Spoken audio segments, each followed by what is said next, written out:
All right, welcome to week 2. This is the week 2 lecture, and tonight we're going to be working on the week 2 assignment, which you can find on D2L. I'm going to scroll through it real quick, so if you need to read it, you can pause this and read it. There it is, right there, assignment 2, and we're going to go ahead and get started in After Effects with our assignment.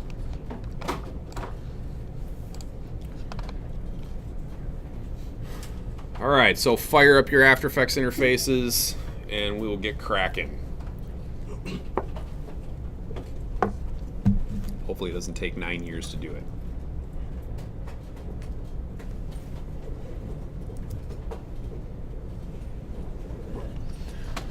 All right. Okay, so when we get into After Effects, the first thing we're going to do is we're going to create a new composition, right? Because that's the way this thing always starts. So we can do that in multiple ways. We went over some of these last week. You can click on the big button if you want to. You can go up to Composition, New Composition, and that will bring up your composition dialog box, which is good. Our composition size is 1920 by 1080. Go ahead and use 24 frames per second. I didn't list that in the assignment, so you can feel free to make that 24, 25, or 30. Those are the most commonly used frame rates. What is the duration that we got to fit? It was like 9 seconds to 15 seconds, right? So if we got 3 5-second shots, we got 15 seconds. If we got 3 3-second shots, we got 9 seconds. So minimum's 9, longest is 15. If you go a little lower or a little higher, as long as the work's quality, I'm not going to be too stringent on the length of your projects. The content is much more important to me. So let's go ahead and name this this first composition what we need to do our final file output as. That'll make it easier when we go ahead and export. And for us, that's week 2, last name _ first name, and that's it. So, and I'm going to call this main at the end, just so that I know it's the main composition that I'm working in, because we will be using subcomps in this one, so compositions within compositions. So it's going to be important to stay organized and make sure that our compositions have names. I'm going to make the duration of this main comp 15 seconds to start out. We may change that length depending on how long our shots end up being. We can make them shorter or longer as we see fit. But this looks pretty good for our main composition. So we'll start off with our main composition, and then let's go ahead and create our 3 shot compositions that we're going to nest inside of the main composition. So we're going to go up and do composition, new composition again. We're basically using the same settings, except the duration is going to change from 15 to 5 seconds. Yeah, question, Dallas. Go for it. The preset, I have HDTV 1080p 24, but as long as it's 1920 by 1080 square pixels at 24, 25, or 30 frames per second, you're fine. Any other questions straight away, guys? What about the lock aspect ratio? This right here, you don't need to lock it. 1920 by 1080 is fine. If you wanted to say like create a 16 by 9 composition, but you needed a different size, you could lock that aspect ratio and change the number. Let's say like 2160, which would be 2K, and then it's going to give you the proper height dimensions for 2160, right? Same with like 4K. Like if we were doing a 4K composition and we wanted it to be 16 by 9, 4K is 4096. And then that would give you the proper number on the bottom for a 16 by 9 aspect ratio. But we're doing 1920 by 1080. And that's pretty much the setting. So we've got a 5-second duration, and let's call this just shot 1, which will make it easy for us to kind of figure out where everything is. So we'll say shot 1 and click OK. And then we can just go ahead and use the command D. So I'm in the project window, and I have shot 1 highlighted. So I'm just going to hit Command D, and that'll give us shot 2 and shot 3. Then we don't need to go new composition, new composition, new composition over and over again. It just gives us the same compositions with the same lengths. There's nothing in them yet, so we're not duplicating any assets or anything like that, and that makes it easy for us to just keep all the shots straight. So the next thing we're going to do is we're going to go ahead and we're going to put those shots in our main composition so that they're all lined up and ready to go. And then when we start filling these shots in with stuff, they're automatically going to go into that main composition, and we can play back the whole animation from our main comp. Does that make sense? It'll make even more sense when we do it for reels. All right, so make sure that you've got your main composition selected down below. So you'll notice that I've got week 2 Randall Todd main selected. So make sure that that is selected on the bottom. Your other shots may not be up. You might only have one shot down there, but we want to make sure we're in the right composition when we do this. Everybody still with me? We all good? Cool. All right, so then all we're going to do is we're going to take shots 1, 2, and 3, and I'm clicking and holding shift to select multiple shots at a time, and I'm just going to drag all 3 of those down into my main composition. And you'll notice that they stack on top of each other. And then all we're going to do is grab these shots and slide them, and I'm holding shift to make them snap to each other. And we're just going to put them in order, shot 1, 2, and 3, and we're going to make sure that time-wise, that's how they flow, right? So when we play this back, we'll see shot 1, and then at 5 seconds, it'll switch to shot 2, and then at 10 seconds, it'll switch to shot 3. Go ahead. How did you get 3 shots? I duplicated the first shot twice. So I clicked on that first shot, and I just hit Command D twice, and it gave me my additional 2 shots.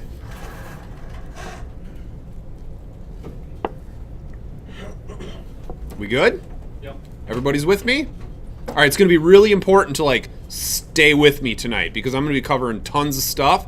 So if you have questions, don't hesitate to ask. Go ahead, Perry. So let's say I want to do like sequences You got to talk louder, buddy. let's say I want to do like Photoshop of a sequence like 2 characters and then like that's like 1 or 2 seconds long. Like can I use Photoshop to do Yes, you can do that. I would encourage you to try to stay in After Effects for this assignment. If you really want to do stuff in Photoshop, I'm not going to stop you. But I'm going to use After Effects to create everything that we create for our scene tonight. You out, Sean? I'm good, man. Sure, you can leave it unlocked.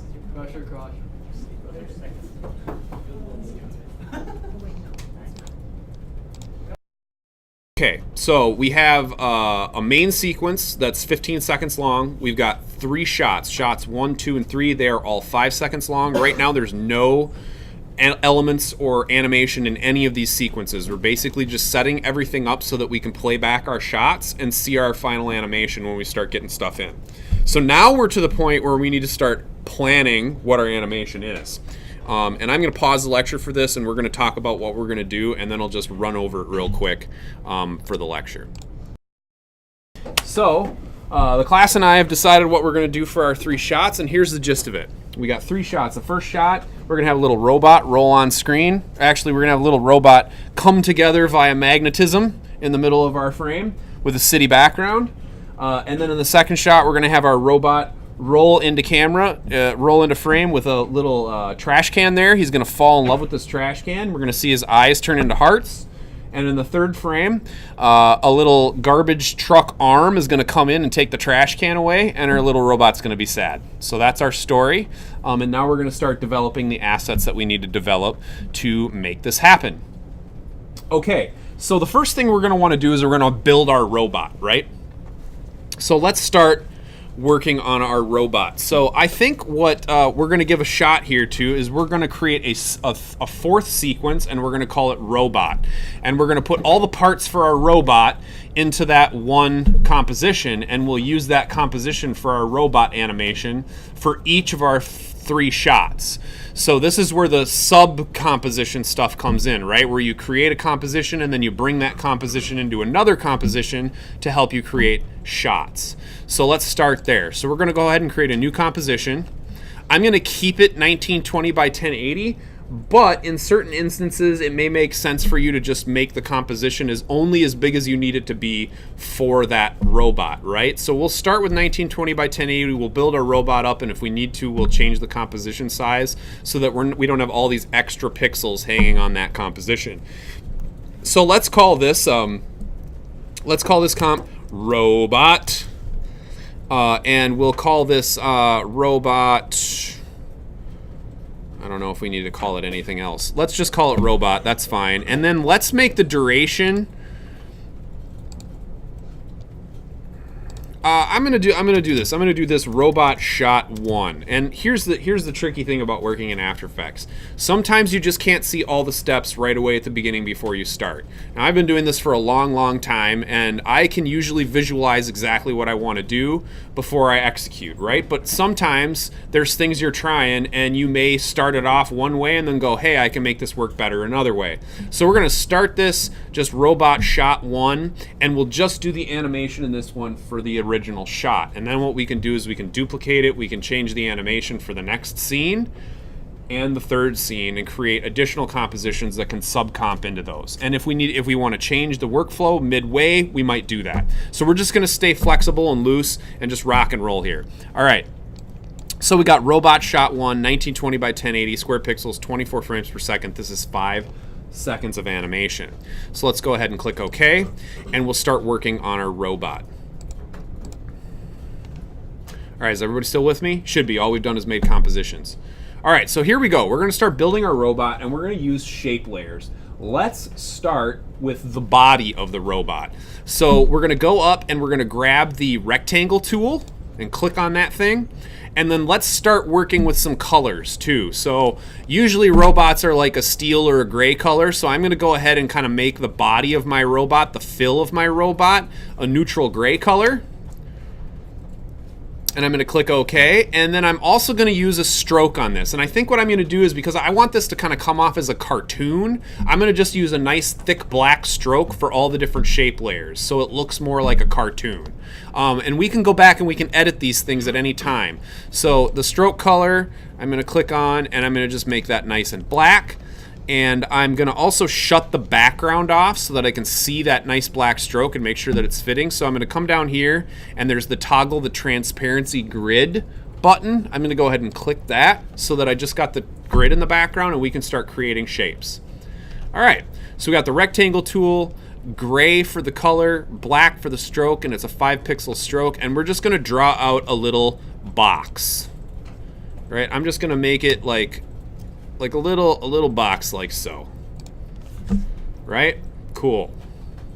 Then we're going to do a couple other things. So because we're creating this robot in its own composition, we're going to try to keep him dead center in this composition so that he's really easy to place and move around if we need to use him in any additional compositions.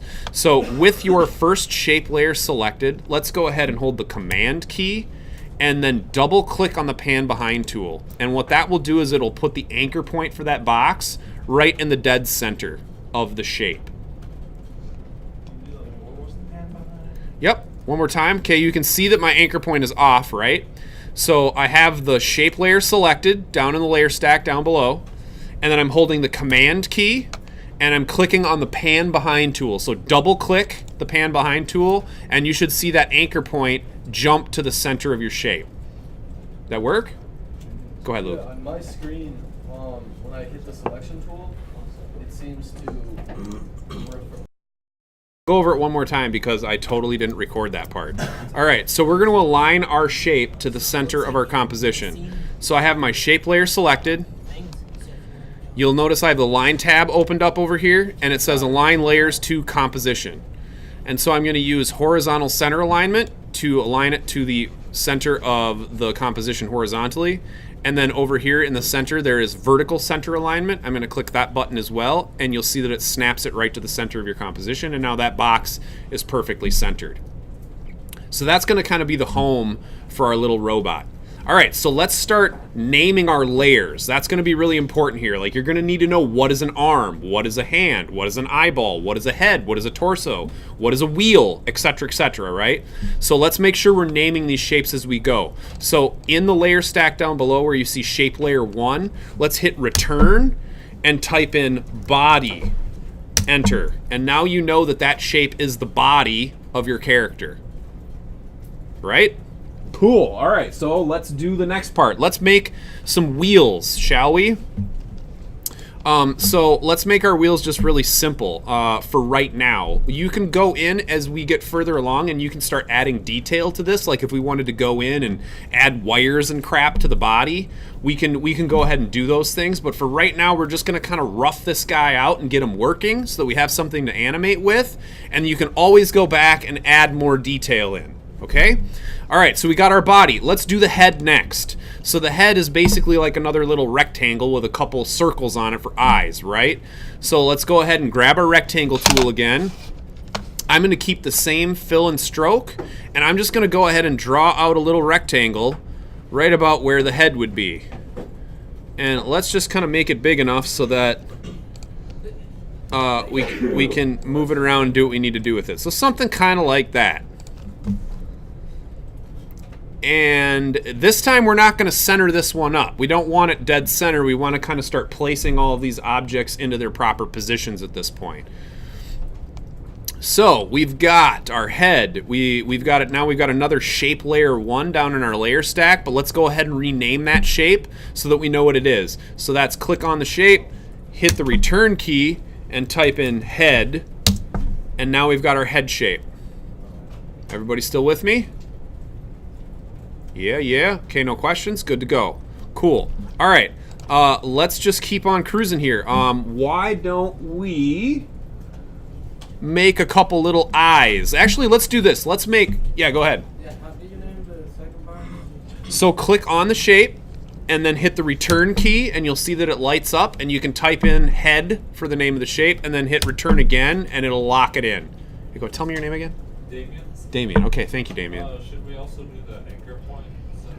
Not quite yet. We're going to play around with that in a little bit. This one we can leave the anchor point where it is because we may move the anchor point around if we want to add any head animation to this, right? So let's just leave the anchor point alone for now. So this is kind of like drawing, right? So like when you draw, generally, you start with a rough, right? You like rough all your shapes out, get your proportions down. If you're drawing a human being, you kind of like do a rough sketch of where everything's at, right? This is the rough sketch of our robot. So we're just going to keep building it up until we got a nice little detailed robot that we can animate over time. All right, so we got the head. Now we need to build some eyes, and we need to build some wheels. And this is the part where you can kind of think ahead about how this stuff is going to work, right? So the two wheels are probably going to do what? Rotate. They're going to rotate, they're going to roll, right? But they're probably going to go at the same time, correct? Right. So they're both going to do the same thing. And the same with your eyes, right? Like when I look left and look right, I got pupils and I got retinas and whatnot all in there, all the pieces of the eyeball. They basically move the same way, right? So why build two eyes the same way when you could build one eye and animate them and make them do the same thing and then just duplicate it and you've got two eyes, right? We're gonna do that kind of a workflow with the eyes and the wheels. So let's go ahead and I'm gonna make a new composition for this. So let's make a new composition, and this is gonna be a custom composition. Let's call it eyeball. And I'm going to make this composition, we're going to make it probably way bigger than it needs to be, but let's go ahead and make it 200 pixels by 200 pixels. So make sure that you got lock aspect ratio turned off. This should be big enough, I think. Let's just pump it up to 500 just to be safe. That's about a quarter of the screen, so if those eyes aren't big enough, we have problems. And it'll give us some room for detail, like if we wanted to make them bloodshot eyes or we want to turn the insides of the eyes to hearts or whatever, we have a little room to work. So 500 pixels by 500 pixels, we'll make it 5 seconds long, and we'll call it eyeball. Let's call this eyeball 01, just for differentiation purposes. So eyeball 01. And let's click OK. And now you can see we've got this square composition to work with. So the reason I'm working with a square composition is this. Eyes are circles, right? So it's really easy to make a circle shape if you have a square composition, and I'll show you why. All right, so we got our square composition. Now we need to create like the white of the eye. So let's go up to the rectangle tool, click and hold, and let's select the ellipse tool. You can also hit Q multiple times to cycle through the different shapes. Go ahead, Dallas. No, this one's 1:1, so you can turn off the lock aspect ratio thing. You don't need to worry about it. Just make sure that it's 500 by 500 pixels. Everybody with me? Okay, cool beans. All right, so we've got a square composition. We need to start creating our eyeball. So I've got the ellipse tool selected. Let's change the fill to a white color and click OK. And let's keep the stroke at 5 pixels for now. We may come in and change some of this stuff around a little bit. Everybody ready? All right, so now the cool part about this is if you double click on the ellipse tool, it will automatically make a perfect circle in your 500 by 500 pixel composition. Oh, wow. Okay. So that's why I made it a perfectly square composition. If you make it like a 1920 by 1080 composition and you double click the ellipse tool, it'll make an ellipse that fills the whole frame. So it won't be a perfect circle. And that saves us from having to hold shift and draw the shit out and center it up and do all the stuff to make it work, right? Okay, so we've got a perfect circle now with an outline on it. Let's do this. Let's take our first eyeball and let's place it on our robot in the other composition so that you can start seeing how nesting the composition works. The other thing that I'm going to do is I'm going to go ahead and start naming my layers. So let's just keep kind of doing this as we go. So I've got shape layer 1. I'm going to call this white eye BG for background, because we're going to add more to this over time. So we got the white eye background. Let's go ahead and place our eyeball in our robot shot 1. So I'm clicking on my robot composition, which you guys should all have open down on the bottom. And then what we're going to do is we're going to grab our eyeball from the project window and drag it onto the composition with our robot. Everybody with me? Cool. All right. And then let's do this. Let's scale this thing down and fit it on our robot. So I hit S for scale, and I'm going to shrink this little eyeball down. And then I'm going to hit P for position, and I'm just going to use the parameters to kind of drag my little eyeball into position. What about it went behind? If it's behind, that means that your eyeball is on the bottom of your layer stack. So you need to make sure that your eyeball is on the top of your layer stack, down on the bottom. And then you should see it pop in above, and you should be in good shape. Yeah, everybody good? Okay, so what do you notice? What are some problems that we're having with our eyeball already? It's just a white circle. It's a white circle. We can't see the outline, right? So the outline in our eyeball composition needs to be thicker than 5 pixels, right?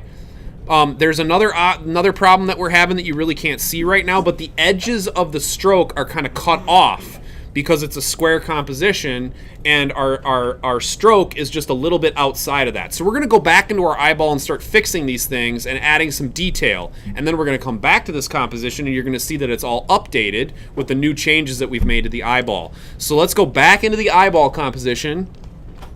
So you can see here, like, the stroke goes outside the edge of the composition. You guys see that? So that's an issue. So we need to shrink the eyeball a little bit. So let's go into our white eye background, hit S for scale, and let's just shrink our eyeball down a little bit so that we can see the whole stroke. Something like that. And it's going to say stay dead center, which is really nice. And then let's click on our eyeball and let's increase the stroke a little bit so that we can see the outline of our eyeball in our robot shot. So we're getting there. You can kind of see it a little bit now. So maybe we go a little bit more, yeah? I'm going to increase the stroke on my eyeball. I'm at like 30 pixels now.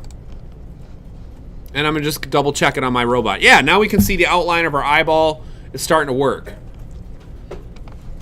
All right, let's keep on going, right? So let's go back into our eyeball. Now let's add like a little robot retina or a little robot iris on there so that we've got some detail in our eye. It's not just a white circle, right? Okay, so we're going to continue working with shape layers. Let's do ourselves a favor and maybe go to Google and look at some reference for robot eyeballs and see what they look like. Maybe we can make this not like a human eyeball, but like an actual robot eyeball. So I'm going to open up a browser and go to Google. And I'm just going to do an image search for robot eye. And we're going to look at some images for robot eyeballs. I like this one right here, the like black with the orange center on it. That's kind of cool. There's a lot of them in here that are really complex. Like this one's really, really complex, and we want to keep it simple right now. What was that? All right, yeah, that's a good call. Cartoon robot eye. All right, yo, hey, look at this. This guy almost looks like our little robot, except he's a little different. This guy kind of looks like our little robot too. He's got 2 square eyes. All right, so we got some cartoon eye options. I kind of like just the white with the black like stroked outline with an orange center. We can work with that. Let's work with that. That's gonna work for me. And if we want to, we can go back and we can change it at any time and make it more complex as we go along. So this is gonna kind of be my reference for my little robot eyeball. So let's go back into After Effects and make that little shape. And it should be pretty simple, right? We click on the ellipse tool, change the fill color to like a nice orange, click OK, and we can probably just draw a little shape into the center. So I'm just clicking and holding Shift and dragging to create a perfect circle eyeball in the center. And if we go back and we look at our robot, you can see that now he's got a little orange eyeball, which is nice. Everybody with me? Any questions? Chayla, you good? I think so. Cool. All right. Yeah, go ahead, Damien. How did you get the ellipse right in the center of it? It's actually not. It's probably close, but it's not. I just drew it on there arbitrarily.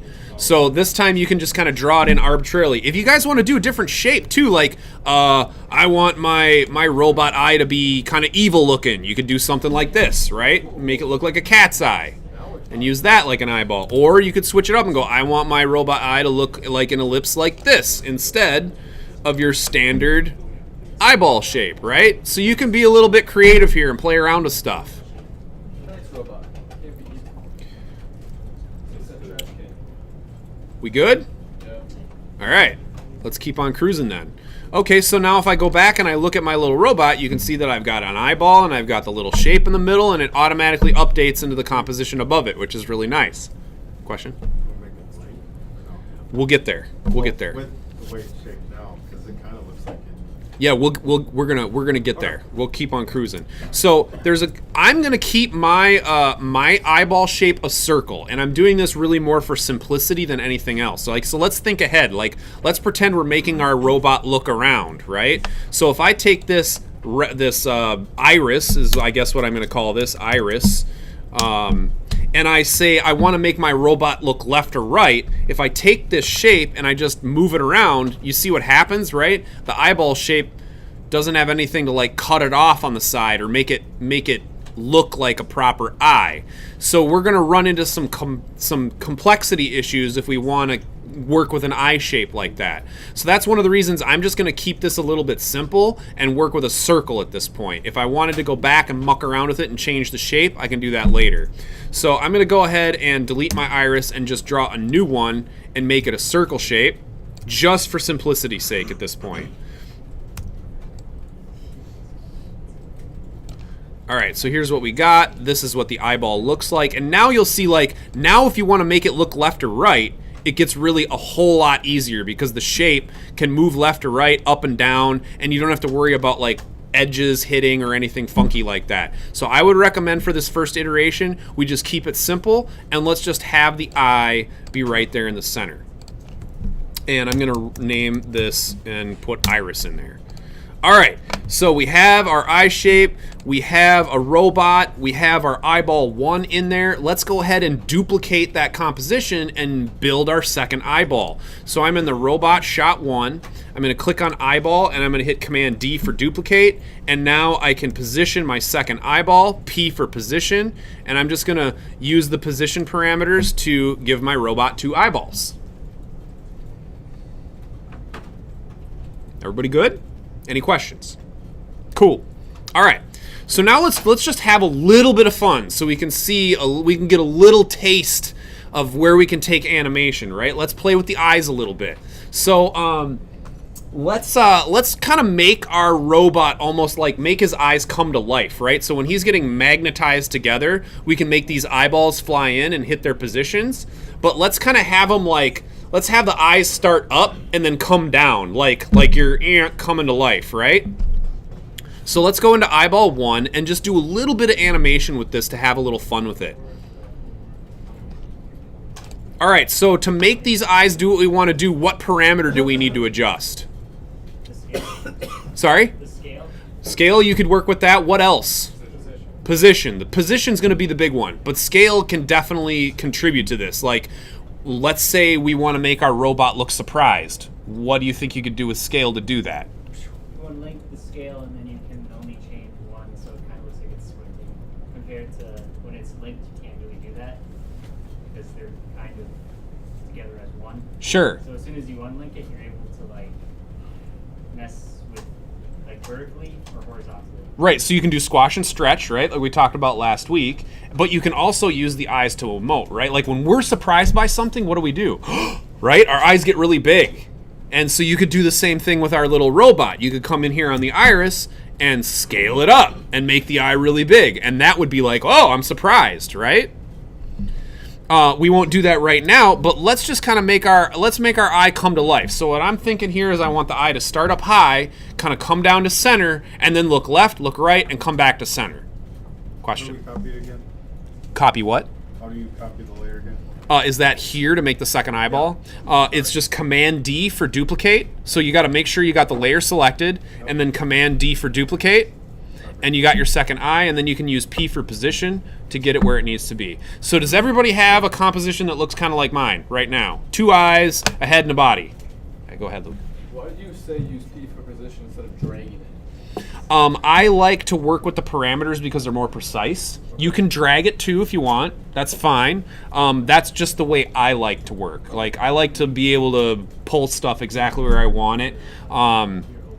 And for me, it's just easier that way, especially when you start animating. All right, just a precision thing for you. Right, it's a precision thing for me. Okay. Not to say that it doesn't work to drag stuff. It absolutely does. But a lot of times you're going to want to work on just one axis. Like I just want to work on X or I just want to work on Y. And that's why I move things with the parameters rather than with the thing. Because I want to keep things like moving straight, right? So it's a precision thing. All right, so we're gonna make the eyeball kind of start up high, move to the center, look left, look right, come back to center over this like 5-second period. Everybody ready to do this? All right, so from last week, what do we need to do to make animation? We need 2 things. What are those 2 things? Starting frame. We need what's the name of it? Keyframe. You need a starting keyframe and then a what? Ending frame. And an ending keyframe, and sometimes keyframes in the middle. And this time we're going to have keyframes in the middle because we're starting up high, we come to the center, look left, look right, and back to center, right? So we're going to have a bunch of keyframes to make this happen. So let's just go ahead and start with position. So I'm hitting P for position. I'm at 0 seconds, right? I'm going to go ahead and click the stopwatch to start animating. And you'll see that I have a keyframe now at 0. This is our center keyframe. So I want to keep this keyframe. I don't want to move it right now, but I want my eye to start high and move to center. So I'm going to take that keyframe and I'm going to drag it to the right about 12 frames so that I have my center already set up. That makes sense? I'm still at 0 frames with my current time indicator, and now I can use the position to create that motion. So this is what I've got right now. I've just got this eye moving down into position and hitting at 12 frames. Everybody with me? Yes. Cool. Ask questions if you have them. All right, here we go. So let's think about this animation a little bit. We don't want this all to happen in one quick go, right? We don't want the eye to come down and go left, light, and then stop. We want it to come down, stop, then look left, then look right, then come back to center. So we need some kind of stops in our animation, right? Little gaps where the animation doesn't really move around. Those would be called like in-betweens, right? So we need to kind of create an in-between now. So let's scoot forward, and we're just going to kind of lay this thing out, and then we can adjust the timing like we did last week, where we took the keyframes and we squashed them together to make them go faster. We're going to do that same thing. We're roughing out the animation, and then we'll fine-tune it at the end. All right, so it comes in, stops at 12 frames. I want it to sit for 12 more frames. So I'm gonna move out to 1 second with my current time indicator. And then over here on the left-hand side, you'll see you got this little diamond, right? And it says add or remove keyframe at current time. I want to add a keyframe here that's the same as this one. So I'm gonna click that little diamond, and it's gonna give me that little in-between break that I want. So here's what we got. So if I play this back, and I'm using B and N, you guys remember what B and N do from last week? Beginning and end. Of what? In and out. The work area, exactly. B and N control the work area. So I'm pushing N at 112 so I can see my animation. So that, yep, thing moves in, stops, and sits for 12 frames. Perfect. This is exactly what I want. All right, I'm going to continue working here. So now it comes down, it sits. Now we want it to look left, stop, look right, stop, and come back to center. So let's keep working that. So I want this to look left. I'm only going to move forward about 6 frames here. So I'm at 106. And then I want my eyeball to look left.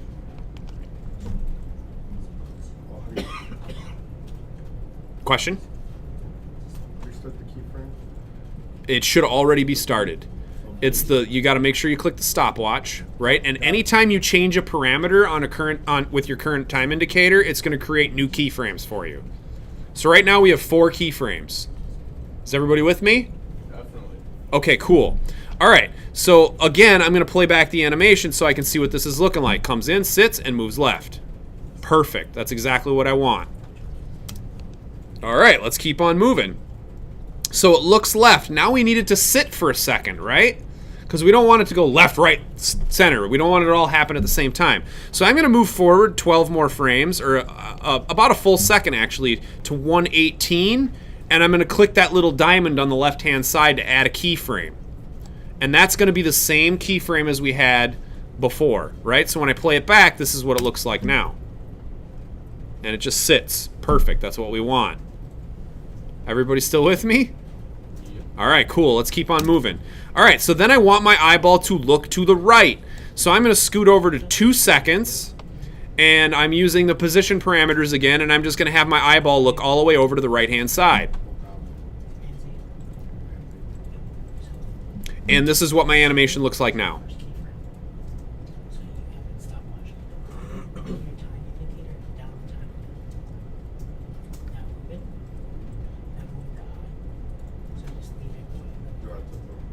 Everybody good? All right. So for shits and giggles, let's go back and look at our robot shot and play the first couple seconds of animation. So I'm going to scrub over to 2 seconds, and I'm going to put an N there for my work area so I can just preview what I want to see, and I'm going to push play. And look at our little eyeballs moving. And both of them are doing it. And why are both of them doing it, Luke? Because we duplicated it, right? Because we duplicated it and they're all working off the same composition. This is the glory of subcomping, right? So like you can build stuff up real simple and real fast by using subcomps, and then you can go back in and start adding detail. Like when I go back in, maybe I add like wires to the white of the eye, and I use a gradient in the orange, and I start adding like bevels and lots of detail to the different parts of this robot, and then they all go uphill in the animation. So you can work in these subcomps and get a lot of work done in a very short amount of time by being smart about how you kind of build stuff, right? Go ahead, David. Is duplicate and like copy and paste, do they work the same way? Or is it Yes, they do. So you could copy and paste, it would be the same thing. But I would recommend just using Command D, just to make sure everything stays kosher. All right, so now we're getting a little taste of how this is working, right? We built our eye, we animated the eye, and now we're starting to see a little life breathed into our robot. And why is that? Say that again, Ian? Because he's moving his eyes, and eyes are what?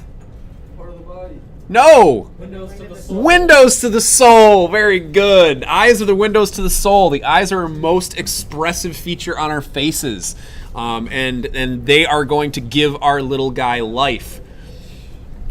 All right, so let's continue. Let's get our like preliminary eyeball animation done for this first shot, and we'll go and we'll start working on some of the other parts of this robot. All right, so I got my eye. This is what it's doing. It's popping in, looking left, looking right, and then we want it to what? Just come back to center. Yep. All right, so what we're going to do to make it come back to center is we're just going to go to the 0 point on our current time indicator. We're going to select that keyframe.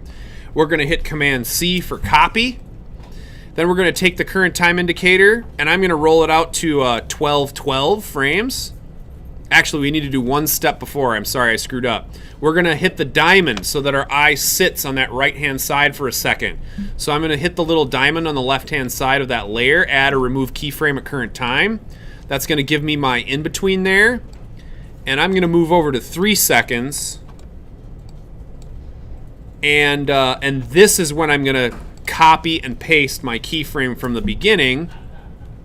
Sorry, that's not the right one. My keyframe here at 12 frames is the one that I want, where the eye is centered up. So I'm going to grab that keyframe and I'm going to paste it at 3 seconds. And this is what I've got.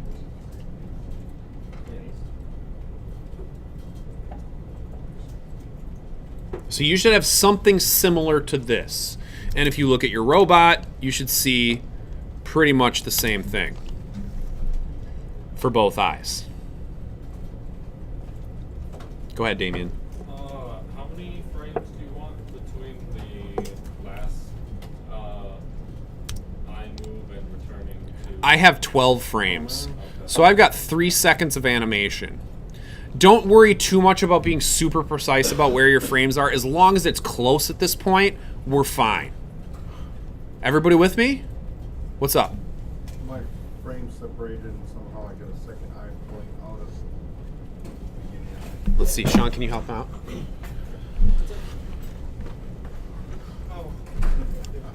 So you have duplicated eyes. Oh, because that's what I received. All right, so we're going to take the same techniques that we just used, and we're going to apply those techniques to our wheels, right? So we're just going to create another composition. We're going to create our wheel shape inside, and we're going to make it rotate, stop, and do whatever we want it to do, just like we did with our eyes. And we're going to duplicate it and put it on the robot where we need it to go. Everybody good? Ready to rock and roll? Yeah? All right, let's do this. Okay, so let's create another composition, new composition. I'm going to create it the same size, 500 by 500, and we're going to call this wheel 01. 5 seconds long again, and we're going to click OK. And now we've got the composition that we can work on our wheel in. So a lot of this stuff is going to be the repetition from what we did with the eyeball, right? I'm going to go up to the ellipse tool. I'm going to make the fill on this a gray color. I'm going to kind of pick a little darker gray color so we can start differentiating the colors of these body parts a little bit to give them a little more interest. So I have a nice kind of dark gray color. I'm going to click OK, and I got that stroke of 30 pixels, which I think is actually going to work pretty well for this. And then I'm just going to double-click my ellipse tool, and I get my gray wheel, basically.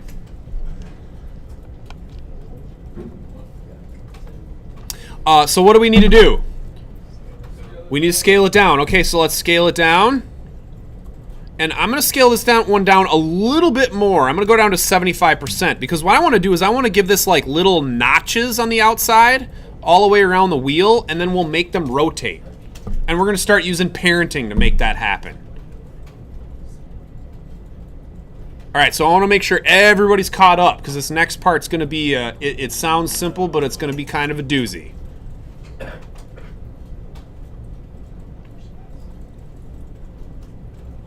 All right, everybody ready? All right, here we go. So for this, you're not ready? I'm not ready. Okay, what do we got? You want to help him out there, Sean? It's not letting me scale it. Click on this layer.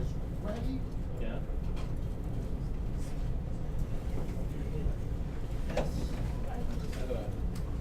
Sweater's been pretty crazy right now.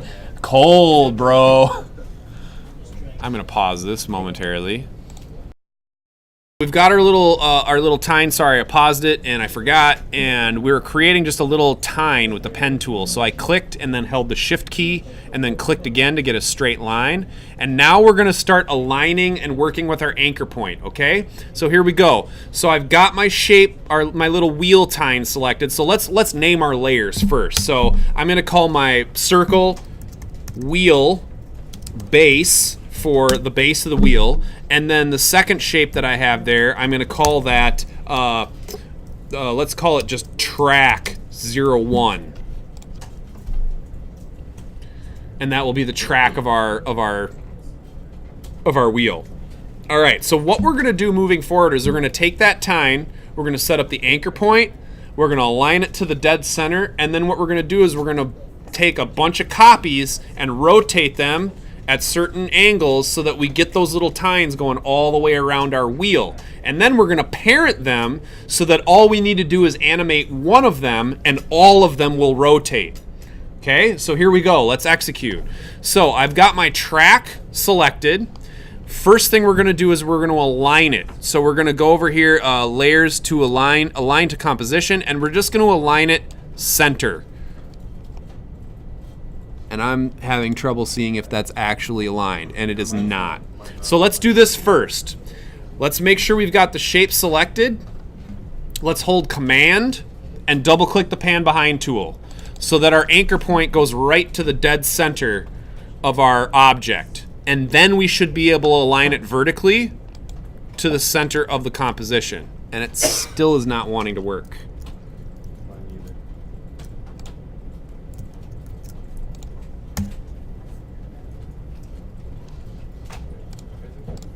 All right, like I said, sometimes... Oh, I see what I did wrong. Okay, so I'm going to do the same thing. Click on the track, hold Command, double-click the pan behind tool. The next thing we need to do is we need to make sure that the pan behind tool is not selected when we do the next part. Because then what it's going to do is it's going to move the anchor point to the aligned center, not the actual object. So let's make sure we've got the Move tool selected, V for the Move tool. And then let's give this a shot and see if it aligns center. And it doesn't want to. It looks similar to me. It's actually not. So if I zoom in, Mine isn't centered either. you can see that it's just off by a hair, right? So, I mean, this might be one of those instances where we just need to, like, make it do what we want it to do. So I selected my track, and then I just used the position. And I set the position should be set to 250 on that first axis. Because why 250? Because 250 is that center. 250 is half of 500, which is how wide our composition is, right? So if this x coordinate is set to 250, we know that that's dead center because we centered our anchor point on it, and now we move that to 250, we know it's dead center. Everybody with me? I know it's crazy, right? Hang in there, we're getting there. So we set the track to 250. Yep, I set the x. You got to make sure that your anchor point is centered first.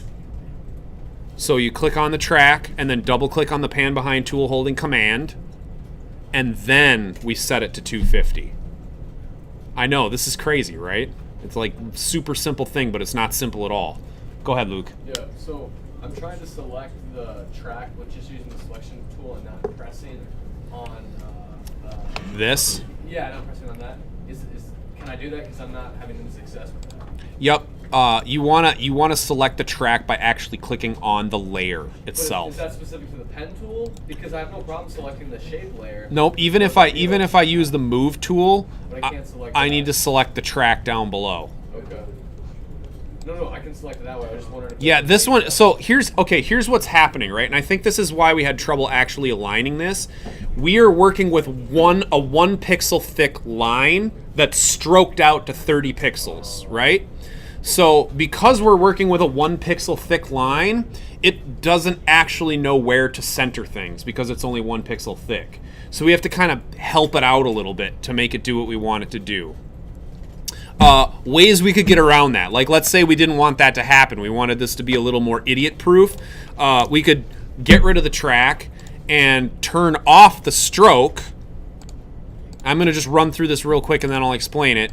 Make the fill black and actually draw a little rectangle as our track, right? So if I do that, and I do the same workflow, so click on the shape, Command pan behind, you can see that it pops right to the center, and now when I go to center it up, it centers up, right? So again, this is one of those things where it's like, you'll get into process working on things and go, why isn't this working the right way? And kind of discover stuff along the way. Like, I've been doing this for a long time. That's not something I've really run into before until now. So that stuff is just going to inherently happen when you work inside of After Effects. So it's good to just kind of be aware that you're going to run into things that you don't necessarily see every day and are going to have to find ways to work around them. All right, so I'm going to, why don't we do that? So let's fix our problem. Delete your shape layer and let's make it a rectangle. So I'll step through that all one more time, right? Okay, so I just have the wheel right now. Ian or Colton, do you have a question back there, guys? Yeah, so when I rotate my circle, I tried to center it in our box. I tried to center my anchor point on that shape, and when I rotate the circle, it rotates wonky. Okay, so that means that the anchor point isn't quite centered. So click, But I did that thing. right, Use the anchor point, and then you hold down command and you click the shape. yep, Double click the shape. yep. And I did that, and I've got it centered. Take a peek here real quick. So I did that. Got it. Centered.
Yeah, I'm still gonna be working on that. I'm gonna work over as much as I can with it.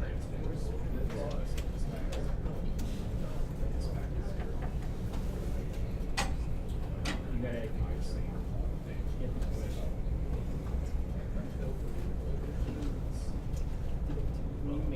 Did you make them separate shapes or did you? That's what press your this is super hard. We all just you're not too obvious. You have to see you got 3 clicks. You gotta make them separate. They have to be separate shapes. Things like that at this point. Can't be on the same shape. So like the animation, and then we can ask questions and things like that. We'll try to. Yeah, that was a question. Good, Ian. All right. All right, let's keep moving forward, shall we? I can see some of you are kind of getting the idea and pushing forward, which is great. So we got rid of our stupid little 1 pixel thick line, and we're going to readjust a little bit so that this will work a little bit better and make a little more sense. All right, so I have my base wheel. I'm going to go up and select the rectangle tool. Now, like I said, you can shut the stroke off, and the way that you can control that, and you can do this for both the stroke and the fill, is you click on the actual text, and it will open up your stroke options for you. Every shape layer has options for fill and for stroke. Okay, so I went in to the stroke options and I clicked this little red slash on the left hand side, which basically makes it so there's no stroke on the shape anymore.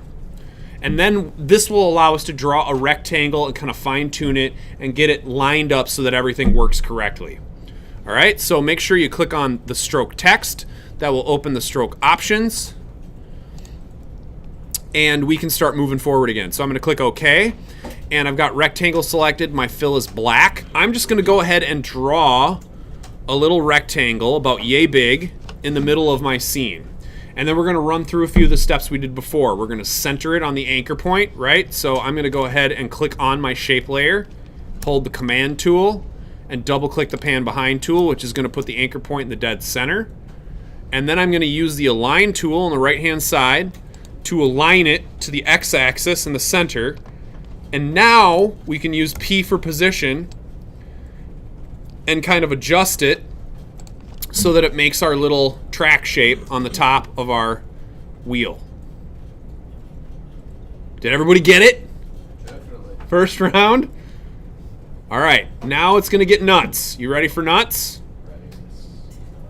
All right, here we go. Okay, so the next thing we're gonna do is we're gonna create a helper layer called a null object. Does anybody know what a null object means? Doesn't exist, right? Doesn't exist. Yeah, it's like a transparent layer. It's like a transparent layer, but it gives us all the parameters that a normal layer has, like position, rotation, scale, all of those things that we can control, which is really nice. This helps us compartmentalize animation into a single layer. So let's create that null object. So layer, new, null object. And you'll see that it creates a null object right in the dead center of your composition, which is exactly what we want. So which one's that? Sorry. So layer, new, null object. No object. Yep, and you should all see a little red box on there. That little red box will not render. It will not show up in your final animation. It's just a helper to kind of keep things all compartmentalized. And what we're gonna do is we're gonna create all of our little wheel track tines, and we're gonna parent them to the null object, and then we're gonna use the null object to rotate all of them to make them look like they're moving. All right, let's keep on cruising. So let's go back to our shape layer, and let's push A for anchor point. And what I want to do is I want to get that anchor point centered inside of my composition. So I am going to take my pan behind tool and move this anchor point and get it as close to dead center as I possibly can. I'm going to zoom in here too and kind of look at this. On the null object or the Nope, I am on the wheel track itself. Yep, and this time I have to drag it, right? Go ahead, Damien. I think if you hold command, it will align the anchor point. To the center. Yeah. Yeah, baby. Nice, find. I love it. See, now I'm learning stuff too. That's great. Someone out there also did make that a rectangle, and then you only have to do half as many because it's going all over across. We're gonna do lots so that people learn stuff. But that's a good trick, for sure. Well, we just changed our anchor point too. Okay, so Damien made a very good observation. Command, Option, and Shift are always going to give you all kinds of fun options with your different tools. So he had the pan behind tool clicked, and he used Command and moved the anchor point, and it allowed him to snap it right to the center of his composition. That is a super handy little trick. It's not one that I use very often, so good find. I love it when my students teach me stuff. That's awesome. And that allowed me to align my anchor point for that shape right to the dead center of my composition. Excellent. Everybody got that? Use Command, works great, snaps it to the center. Cool. All right. So we're moving right along. So let's go ahead and start creating more of these little wheel tines. So now that we've got our anchor point at the center, if we rotate our object, you can see that it rotates around the outside of the wheel. And if we have lots of those, and they're all parented together, it'll give us the illusion of movement, right? So let's start duplicating these. So my idea is basically to do one of these every 45 degrees. So I'm gonna need 1, 2, 3, 4, 5, 6, 7 total copies of this shape. So I'm gonna name it wheel track 01, and then I'm gonna start duplicating my tracks. So I'm gonna say duplicate, and I've got wheel track 2, and then I'm gonna rotate it 45 degrees. So I clicked on the R for rotation, and then I'm entering 45 degrees into the rotation setting. Yep, we're duplicating the wheel track. So I'll back up and show you one more time. Here we go. So I have my wheel track, the anchor point set dead center. I'm hitting Command D for duplicate. Then I'm pushing R for rotation, and I'm entering 45 degrees for the rotation. And you can see, what was that? Nothing happened. Did you change the rotation? Yes. and nothing happened.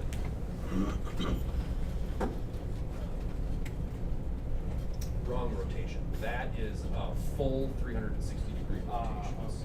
Yep. So just make sure when you do your rotation, you need to be working in the degrees. The first parameter there is full 360-degree turns. So if you enter 45 there, you basically just made your shape do 45 full 360-degree rotations and then up in the same place. But you didn't see it because you wouldn't, because you're not animating it, right? Okay, so make sure you enter 45 degrees. Dallas, do you have a question?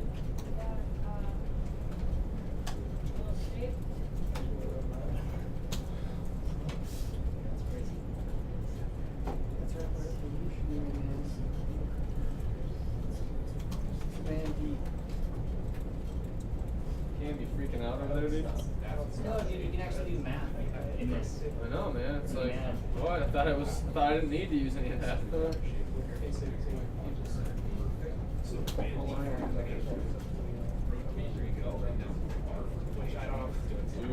Looking sweet over there. Pretty cool. It's almost. It's close. Right. Yeah, dude, I need to grip these Minnesota roads. Very icy, man. I don't know if we're gonna be able to make it with those tracks. Just make sure that's set.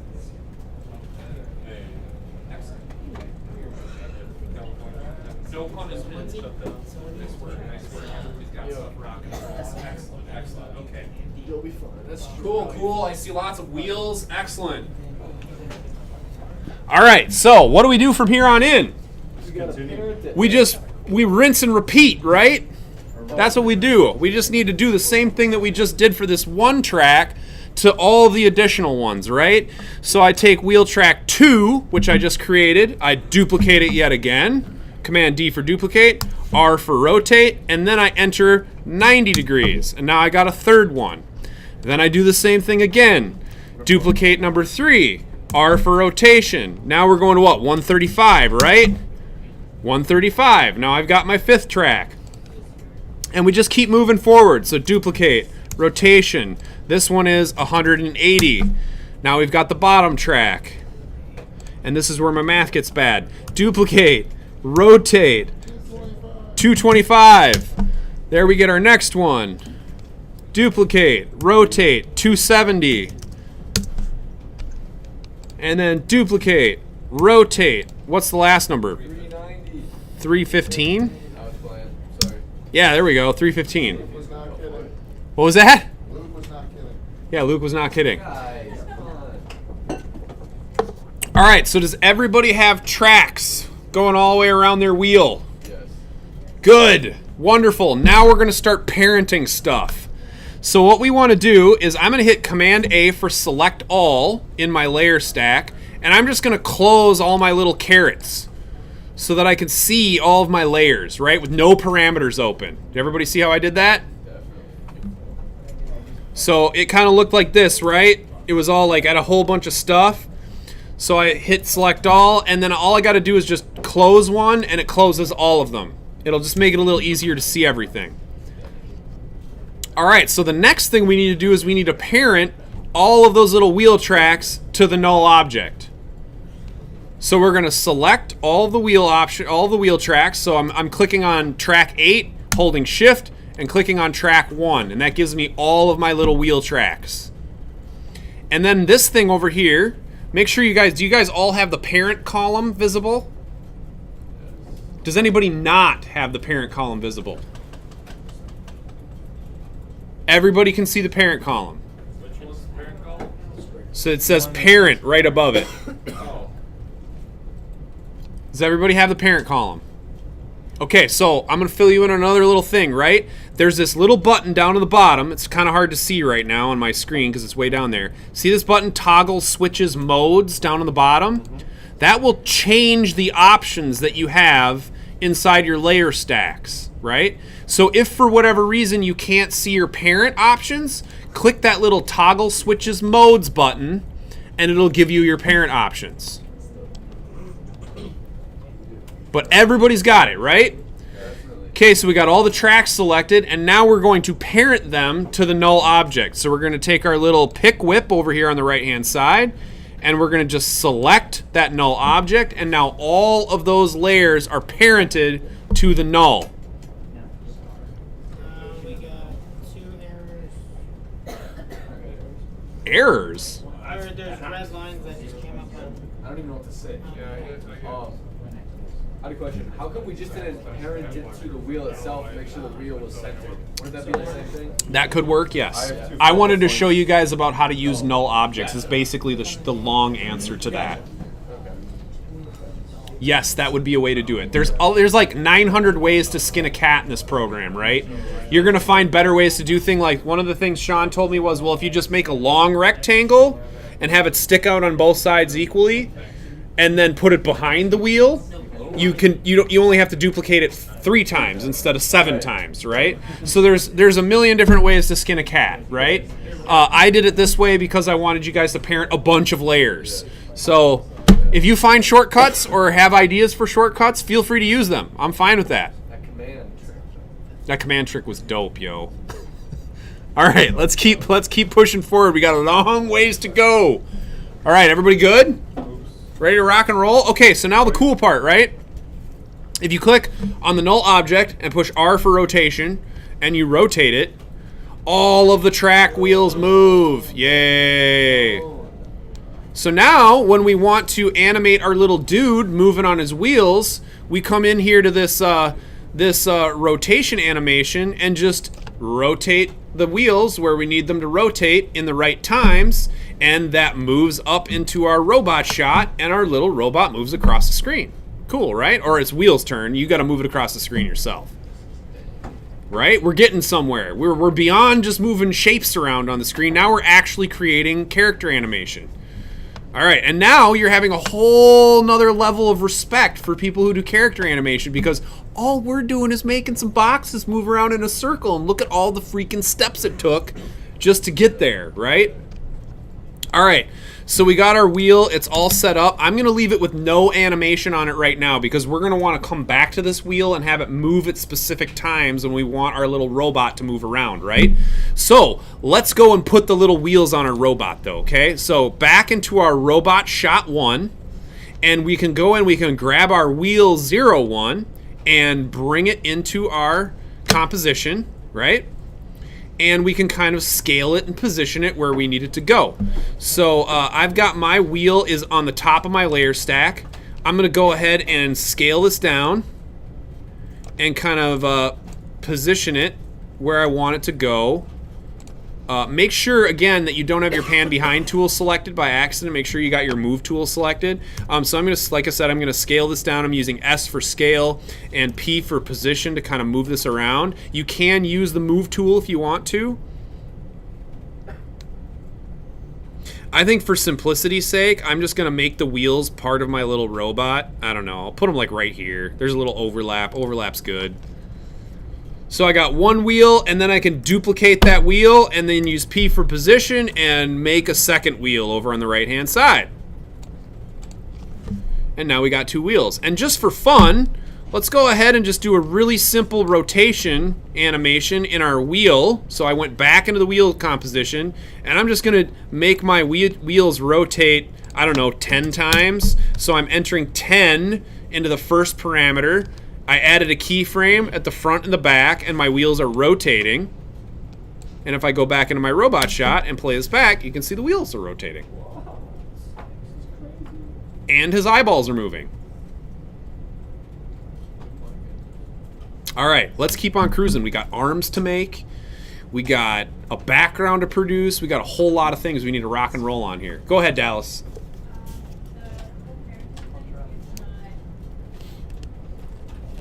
It's not working right? All right, I gotcha. All right, so the next thing we need to start doing is we need to start building some arms for our robot. Holy doobie, this guy's booked up, dude.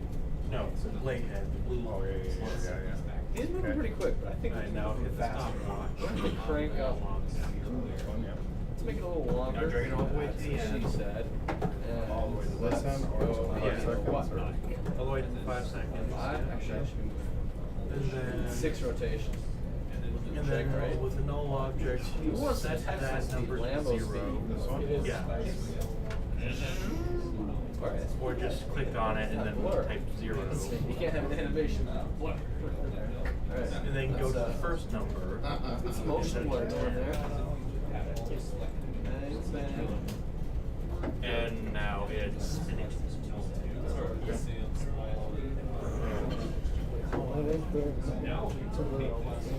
It's almost robot. Make sure they're selected. I selected them. Select all of them. Yeah. Alright, so these are sticky What? rolling. Sticky quip. Here. Good. Cool. Some of you are moving along. Excellent. Okay. And then you go like that. Let's keep on trucking here. Okay, so now the tricky part. We got to give them some arms. So parenting is a great thing because that's how our limbs work, right? Where's the anchor point on my finger? On my knuckle, right? Where's the anchor point on my wrist? Right here, right? Right, and all of the pieces out of my hand are all parented here, right? So if I move the whole hand, it all rotates on that anchor point. Same thing with my elbow, right? Everything out here is all parented to my elbow. And then you can start building these super complex animations, right? The animation works the same way. You got to use anchor points and parenting and work up the chain, and then you can have a whole moving arm with fingers on it, and all that stuff can move individually, and you can do all kinds of cool shit with it. And it all works together. So let's build an arm. Here we go. New composition.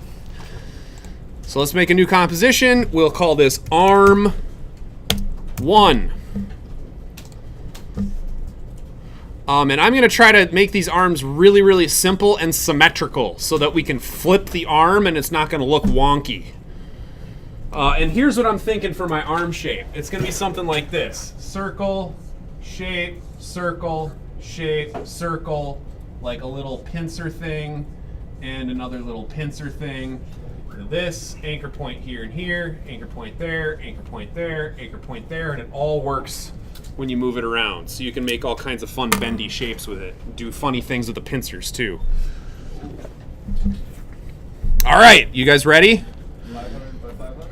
Nope, we're gonna make this a little bit different. I think we're gonna go with 1080p because we need room for this arm to be able to move around. Like we want it to rotate and grab and pinch stuff. We wanna make sure there's enough room in our composition for it to do all those things. So we're gonna make this just a standard 1920 by 1080.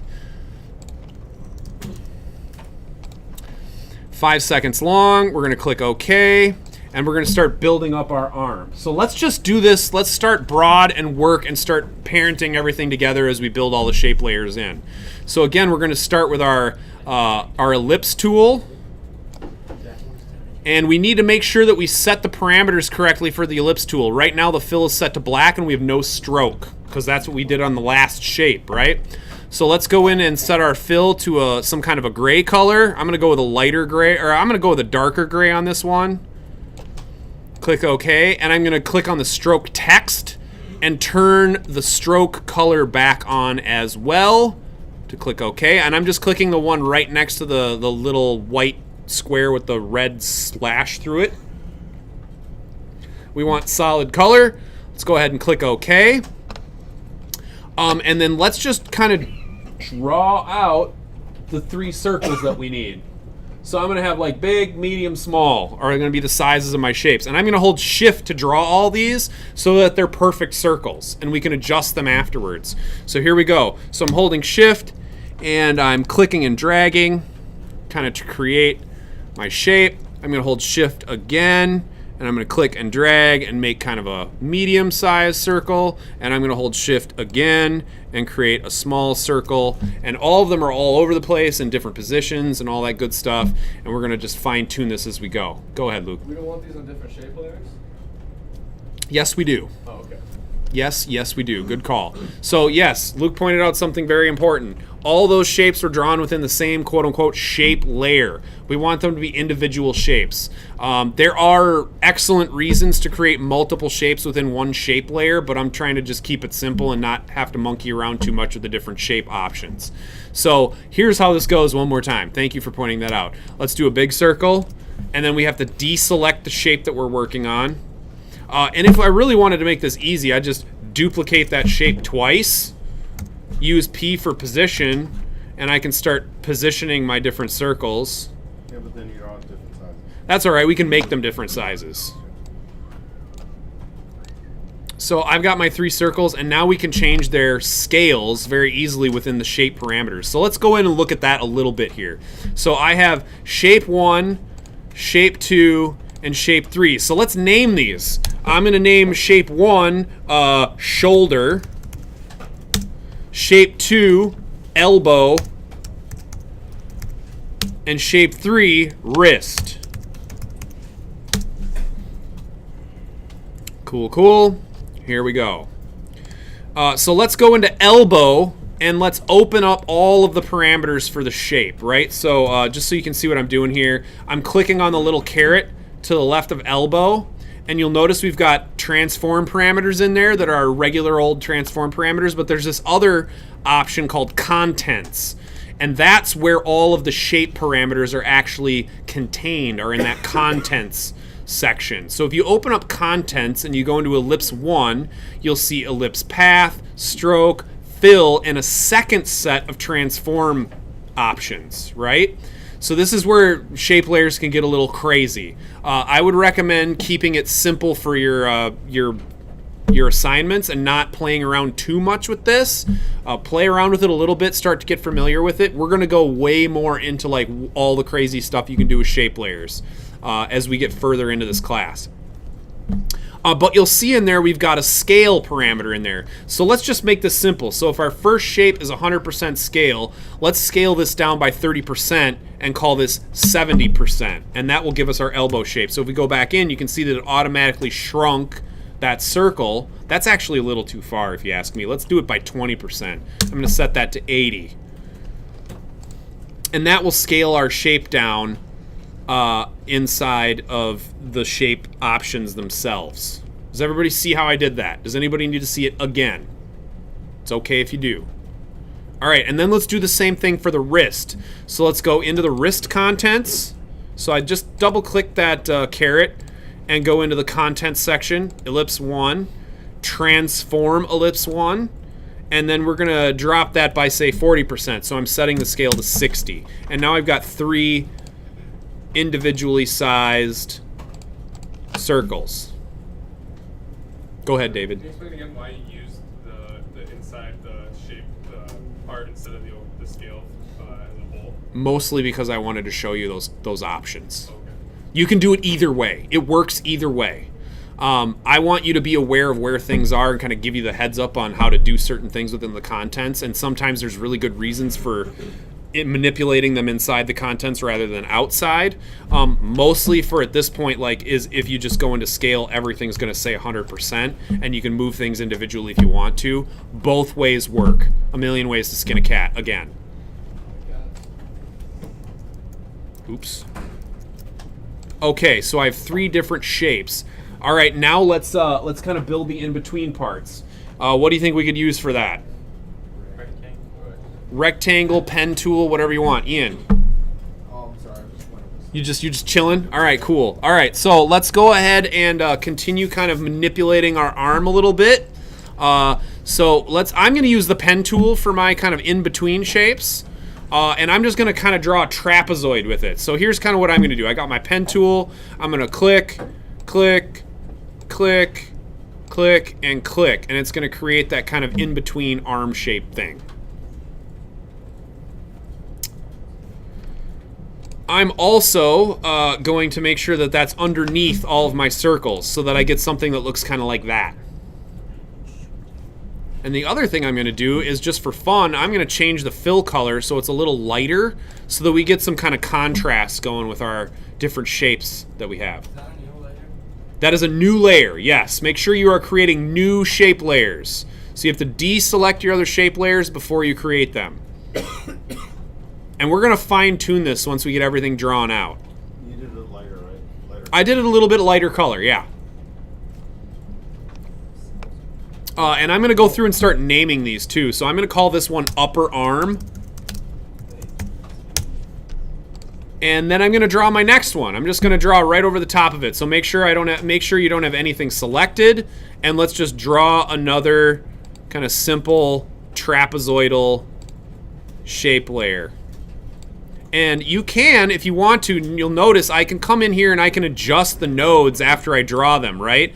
So kind of a good practice to get into is just roughing the shape out, and then you can come in and kind of fine tune it after you get it kind of closed. And I'm going to take that shape layer and dump it to the bottom of my layer stack and name it lower arm.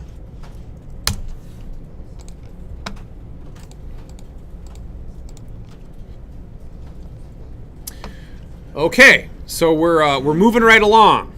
Last thing we need to do is create our little pincers, right? I'm going to keep mine simple and just make them one shape. If you really wanted to, like, you could go in and do all the individual little finger knuckles and parent them all together and actually have really cool articulated fingers on your robot. My guess is you're probably not going to want to spend like your whole week animating fingers on your robot. So we'll keep it simple. So here we go. Let's take the pen tool again, and I'm just going to draw a shape something like this. I'm going to click, click, click, click, click, click, and close. And I get a shape something like that.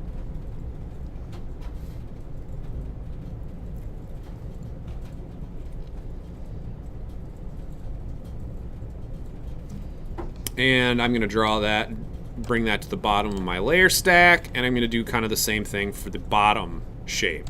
Click, click, click, click, click, click, and click, and then I can go in and I can adjust afterwards. Go ahead, Ian. Could we duplicate it and then invert it? You absolutely could if you desire. I would like you guys to start learning how the pen tool works and working with it. But if you want to duplicate, I do not have a problem with it at this point. All right, so we got our two fingers. I'm going to call this... No, you know what, Ian? I like your idea. I think we should all duplicate. And why do you think that is? So they look the same. So that it's actually symmetrical. Very good. Well, and my guess is we're gonna have little issues no matter what we have, what happens here. But let's just try to keep it symmetrical. So I like Ian's idea. We'll duplicate that shape, and then I think in order to get this to flip the right way, we need to go into scale. Let me see if this works. Add or transform. You can just rotate 180. You can rotate it 180, or you can go into scale and you can hit minus 100 and it will flip it perfectly. And then you can click the little chain. So the way that I did that went like this, right? Here's what I started with. On my shape layer, I click that little chain link to unlink the scales. And then I just enter on the y-axis, the second 100%, negative 100. Thanks, bro. And it will flip my shape perfectly. And then all I need to do is kind of drag it into position. So P for position, and then I just drag it into position so I've got my little shape layer all rocking and rolling. Can we just leave it if we want to? You can leave it if you want to, yes. Finger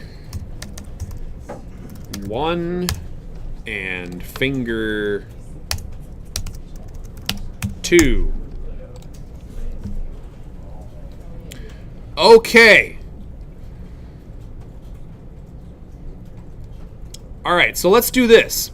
Let's start parenting everything together, right? Because we're going to need certain things to be parented to certain other things, and then we're going to have to start playing with where our anchor points are so that everything moves the correct way. All right, so what order? Hierarchy is important, right? When you're parenting stuff, you have to parent things to the right thing, otherwise everything will move weird, right? So the fingers need to be parented to the wrist needs to be parented to the elbow needs to be parented to the shoulder, and so on and so forth, right? So let's take our fingers. I'm selecting finger 1 and finger 2, and I'm going to parent them to my wrist shape. And I can test this by going into the wrist and rotating the wrist, and you can see that the fingers rotate with the wrist. And because our anchor point's in a weird position, it doesn't move right, but we'll fix that. So wrist goes to wrist is going to actually go to lower arm. So I'm going to parent wrist to lower arm. I'm going to parent the elbow to the upper arm, and I'm going to parent the upper arm to the shoulder. And now everything should be parented together. The lower arm parented to. Doesn't look like Lower arm is parented to the elbow. Yeah, but it doesn't look like you did that. I did not do that. That is correct. It's okay. We're not perfect humans. It's all right. And shoulder should have no parenting because we're not parenting the shoulder anything. Now, if you start rotating stuff, it's all going to move weird because we haven't done anything with the anchor points. You need to like say something if you have a question. No, that's what I was getting to. So like if I go into the shoulder and I start rotating it, it's going to rotate on the anchor point of the shoulder. So we need to fix all of our anchor points. And we're going to do this kind of quick and dirty. Go ahead. How did you flip or duplicate the claws so it looks the exact same? Minus 100 on On the scale, I unlinked the scale and flipped the y-axis to negative 100.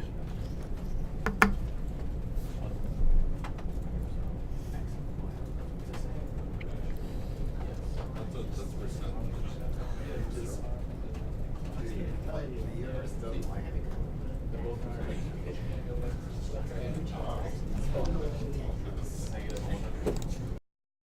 Oh, you can be that guy. I will totally forget, and then your lecture will be screwed up. I was just reminded by Luke, thank you, Luke, that I needed to push play on this record. So, all right, we have an arm. It's got an elbow. It's got a shoulder. It's got a wrist. It's got some fingers. It's got some different parts. We need to make sure all these anchor points are working so that our arm can move correctly. Now, for time's sakes, we're going to just kind of eyeball these anchor points and use the pan behind tool to kind of drag them close. Will be good enough in this instance. As long as it's not off by major amounts, everything should work correctly.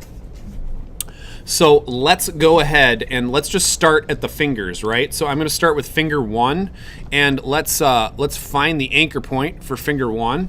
So I'm using the pan behind tool, and I don't even see an anchor point for finger 1. Oh, there it is, right there in the middle. All right, so we're going to take the anchor point for finger 1, and we're just going to kind of eyeball it. And what we're looking for is kind of like where the base of the finger meets that little like wrist shape, right?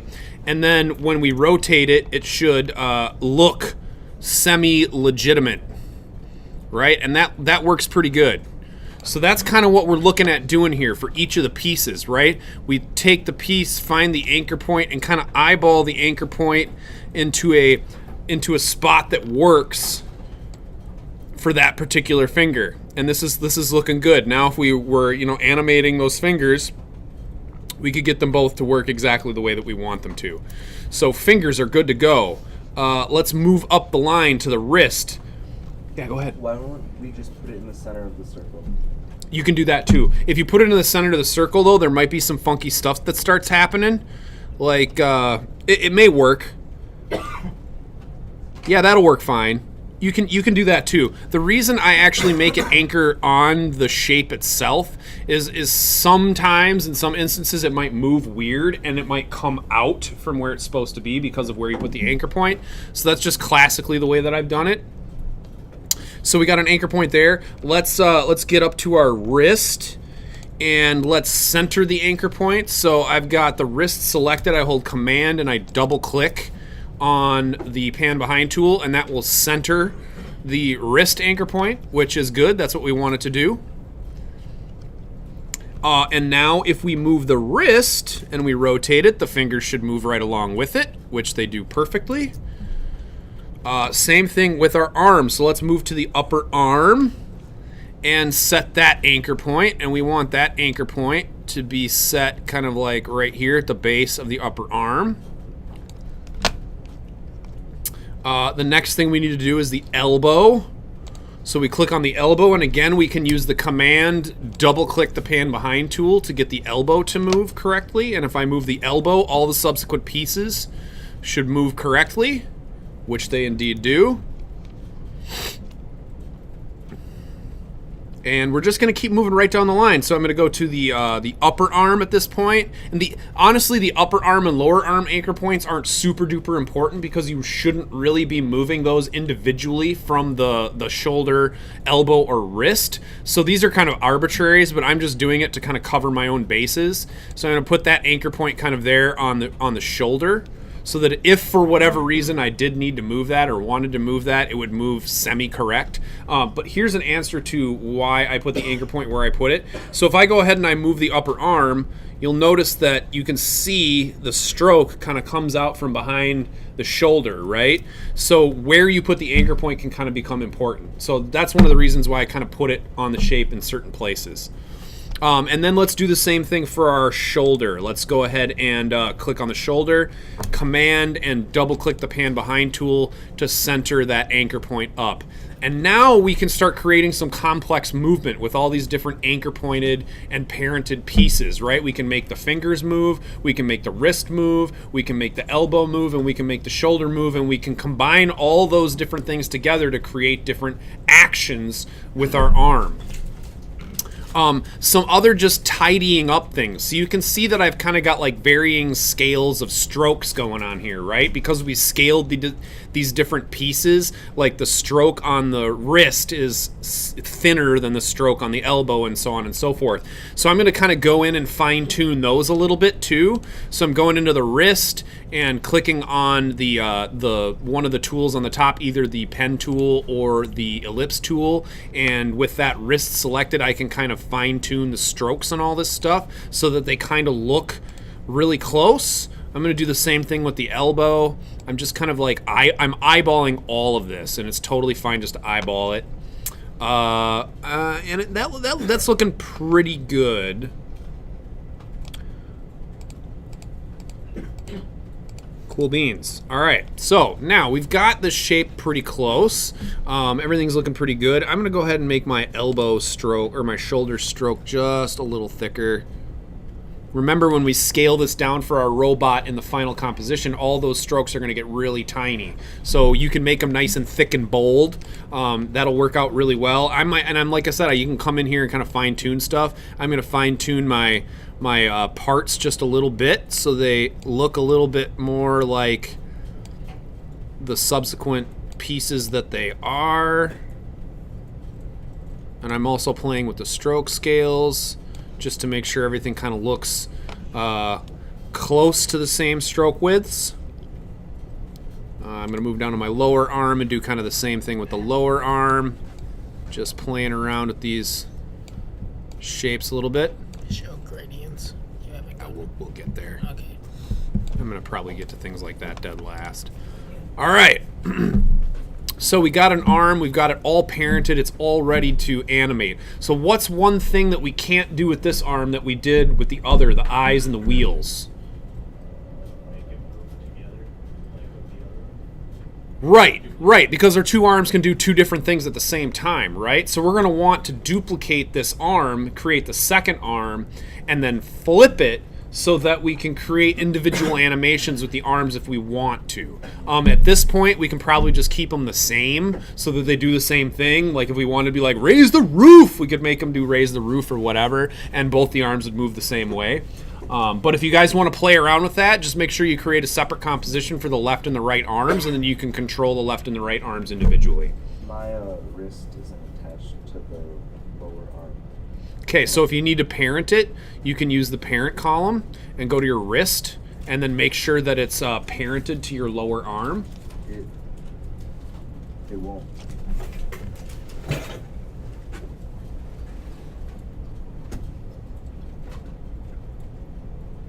That's because lower arm. Your lower arm is parented to your finger. So I would start at the fingers. So fingers to the wrist to the lower arm to the elbow to the upper arm, and then upper arm to the shoulder, so that you get the proper parenting hierarchy. All right, so let's clean this sucker up and make it work the way that we want it to work. Okay, so one thing we also need to be considering is that if we move the shoulder, like let's say we want to rotate and put the arms down at the sides, right, of the robot. Well, if I rotate this down, what's going to happen when we put this on our robot is, let's see, where'd he go? Arm, here we go. It's too big. Yep, I need to scale it down a little bit. What's going to happen is it's going to cut that part of the arm off, right? You can see it already. That is a bad thing. We can't have that happening on our robot. So we need to scale our arm down enough so that it can rotate 360 degrees and it's always visible, always entirely visible, right? So let's go back to our arm. I'm going to set my rotation back to 0, and I'm just going to use, and this is the neat thing about parenting, all I need to do is scale the shoulder and the whole thing gets smaller, which is really nice.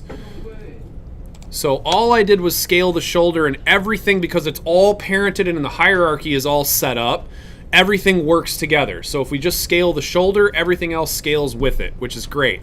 And then what I'm going to do is I'm going to kind of like eyeball center this, right? I think if I go, if I use the distribute, so I selected my shoulder and I use the align tool to center this. So it's centered vertically and horizontally. And now I should be able to rotate this around almost 360 degrees. So what we're going to do is we're going to change the scale of our composition so that we can rotate our arm 360 degrees in each direction and it's always visible. So I need a little bit more height on my composition to make this work. So if I set this to 90 degrees and I go into my composition settings, and you can actually do this in the composition setting window. So open up your composition settings window and you can increase the scale of your composition so that it fits your arm from top to bottom and left to right. So I'm at a scale of about 1283. I'm just going to make this a nice round number, 1285. And I'm going to click OK. And then I'm going to set this back to 0. And I'm going to do the same thing for the width, right? So now we're fine-tuning the composition so that we get it exactly the right size. Let me know if you need to see any of this again, you guys. So again, I'm just in the composition window and I'm just dragging that width parameter down until it just about touches the little fingers on my thing. And it should actually be the same number. Like if I type in 1285, that should be just about perfect. So 1285 by 1285. Go ahead, David. So since these are vectors though, would it not matter if you just scaled it all like really small until it did fit, right? Because okay, so here's the tricky thing. When you put shapes inside a composition, and then you take that composition and put that composition inside another composition, it kind of de-vectors it, right? There's a way you can get it to look at that and continuously rasterize, but we're going to run into some weird scaling issues, right? Go ahead, Luke. Why don't you just make all your compositions 10,000 by 10,000 and just make a small thing in the middle so you never have to deal with anything being cut off?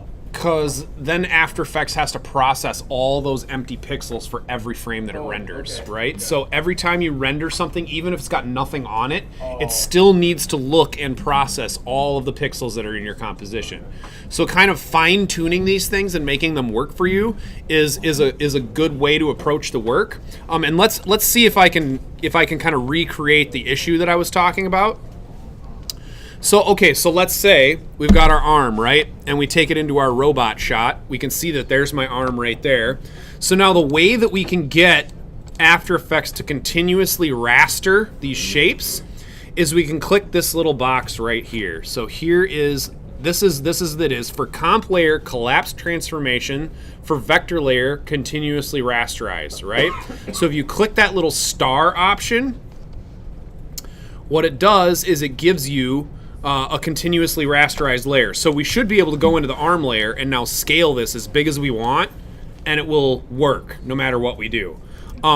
Sometimes funky crap can happen if you do that with continuously rasterizing, because what it does is inherits the scale, and any other options that you have within the composition all get inherited on that layer when you click that button. That would be the collapse transformations part of this option. So that's there. If you do need to zoom and do that, you can click that continuously raster button. If it gives you any wonky problems, at this point, I'm not gonna like nitpick stuff like that, just because we got a lot of complex junk going on here. When you clicked in and got small like that inside the window,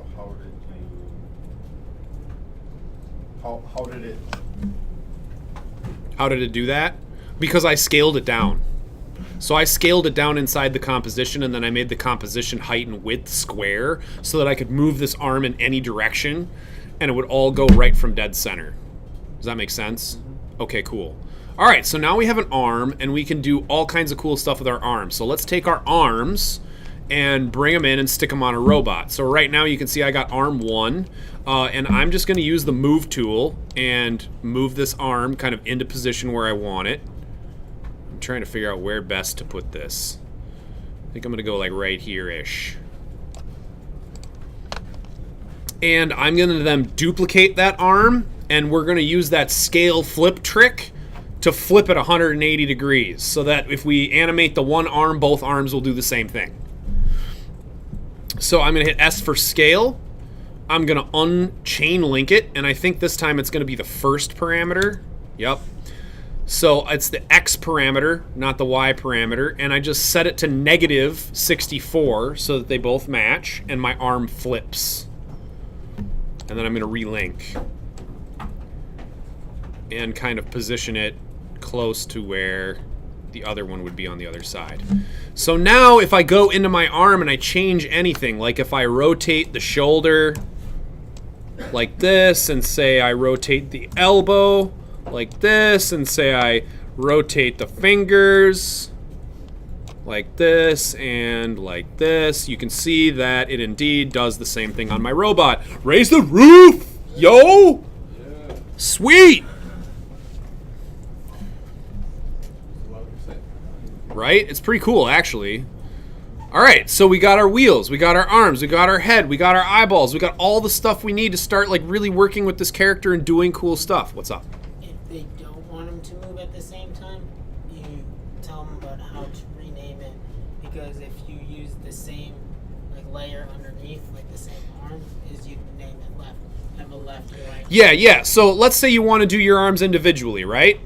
So let's back up a little bit. Right now I've just got it all set up so that both arms work off the same composition. But if I wanted a separate arm, the way we got to do that is we got to go into the project itself, so the project window, click on our arm, and duplicate it. And you'll see you get an arm 2. Now these are 2 separate compositions, right? So now you could flip arm 2 over here. So if I open up arm 2, sorry about that, open up arm 2, and I go to my shoulder and rotate this negative 180 degrees.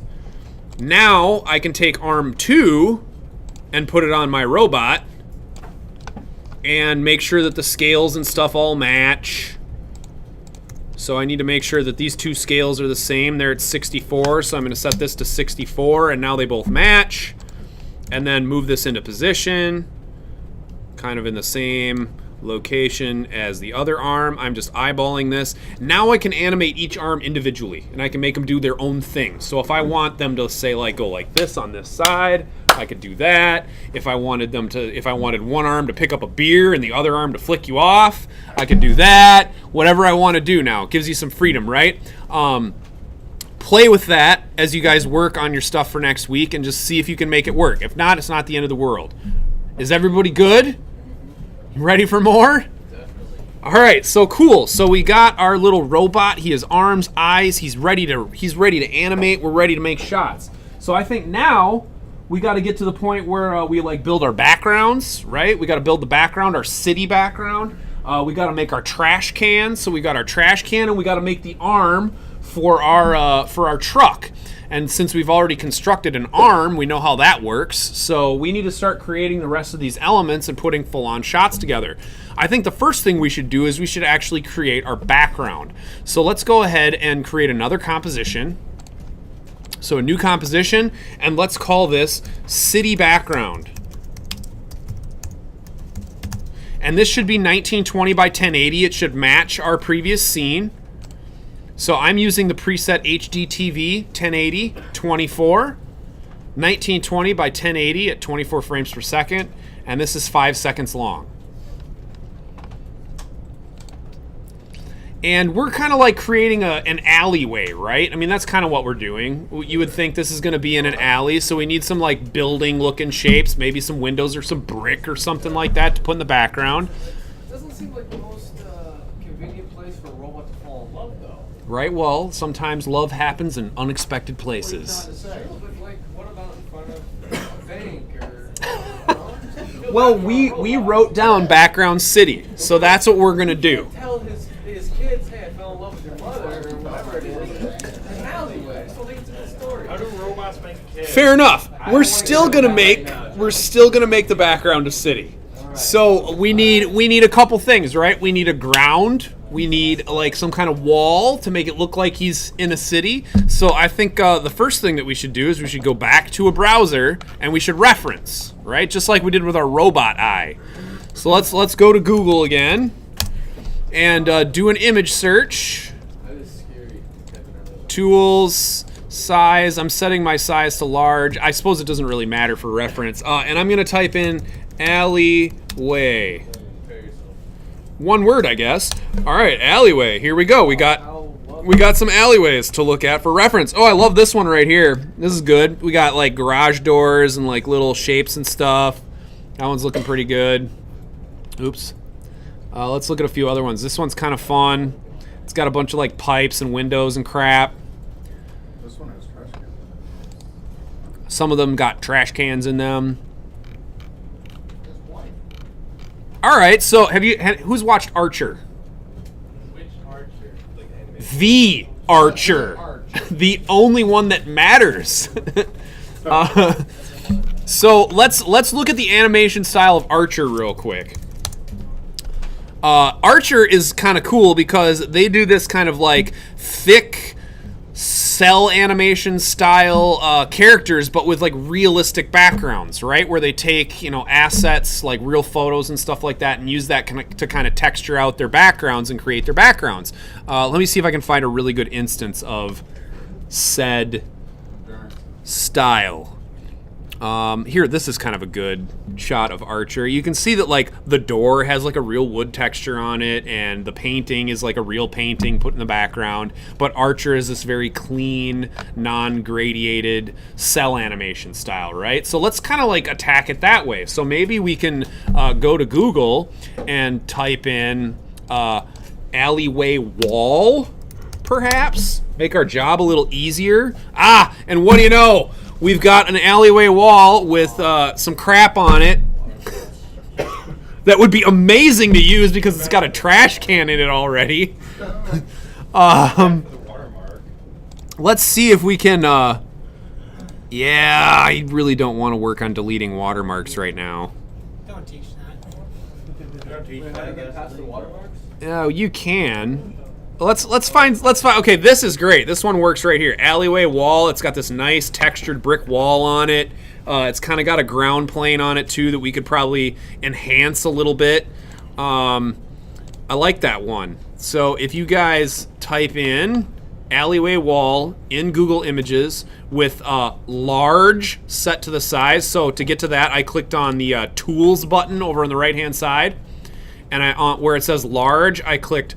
Or where it says large right now, it should say size or something like that. I set that to large. That's usually how I search for images in Google. It just helps give you stuff that's got plenty of resolution, so you don't pull something into your 1080p project that's only 640 by 540 pixels, and then you blow it up and it looks like garbage. So we want to find stuff that looks good, right? Cool. So I've got this 2872 by 1908 shot in the lower left-hand corner. I'm going to pull this one in. If you guys find something similar to this that works, feel free to use it. I'm going to go ahead and click View Image, and then I'm going to right-click and say Save Image As, and I'm going to put it in the folder that I was working on for Mr. Robot. And again, so keeping track of where your files goes is really important, because if we bring this image into After Effects, we need to make sure we keep it. so that if we move and go work somewhere else, we have all the assets that we've been pulling in to make this happen. So I'm going to go ahead and save this image. So what I did is I right-clicked and I said save image as, and then I went to my week 2 Mr. Robot folder, and I think I'm going to make a subfolder called images, and I'm going to save this as alleyway wall, and I'm going to click save. And now that's saved. The next thing I want to do is I kind of want to find like a concrete floor texture, because what I'd really like to do is lift this image up a little bit so that we can put our robot on the ground and have him rolling around on the ground, and we don't have to put him at the very bottom of our frame. So let's find another image for that. So we've got alleyway wall. I'm just going to do something like concrete floor. That'll work. Dirty, you probably want to put in there too. So you get something that's nice and grungy looking. Oh, yeah, perfect. See, this looks pretty good right here. So again, I'm searching concrete floor, dirty, large image search, and then I think this one over here looks promising. Ooh, that's really textured. Let's take a look at a couple more just to see what we can see. This one's pretty good too, right here. Cracked concrete floor texture. Oh, yeah. Oh, it's got that. That actually might not be an issue. We can work with this. All right. So I grabbed. So concrete floor dirty. I use the tools, search large, and I'm going to pull this image right here. 5184 by 3456, and it's from biteinto.info. Click on that one, and then let's go view the image. Right click, save the image as, and then I'm going to go ahead and save that into my image, and I'm just going to call this concrete floor, and I'm going to click save. You guys with me? Definitely. You got assets to work with? Definitely. We can pick any floor, right? You can kind of pick anything. It doesn't really matter. As long as it's close for this, it's not the end of the world. All right, we ready to move on? Let's do this. Here we go. Okay, so back into my After Effects project. So I'm going to do a couple things here real quick. We need a little bit of organization, right? Because we've got all these comps now built up in our program window, and we're going to start bringing images in, and I like to keep things organized. So I'm going to make 2 folders for right now. I'm going to make a folder called Robot, and that's where I'm going to put all of my robot compositions. So I have my arms, my eyeballs, my robot shot 1, 2. Actually, I don't need shot 1, 2, and 3 in there. And I got my wheel, and I'm going to put them all in the robot folder. That way I know where all of my pieces are for my robot. And then I'm going to go ahead and do one for the background.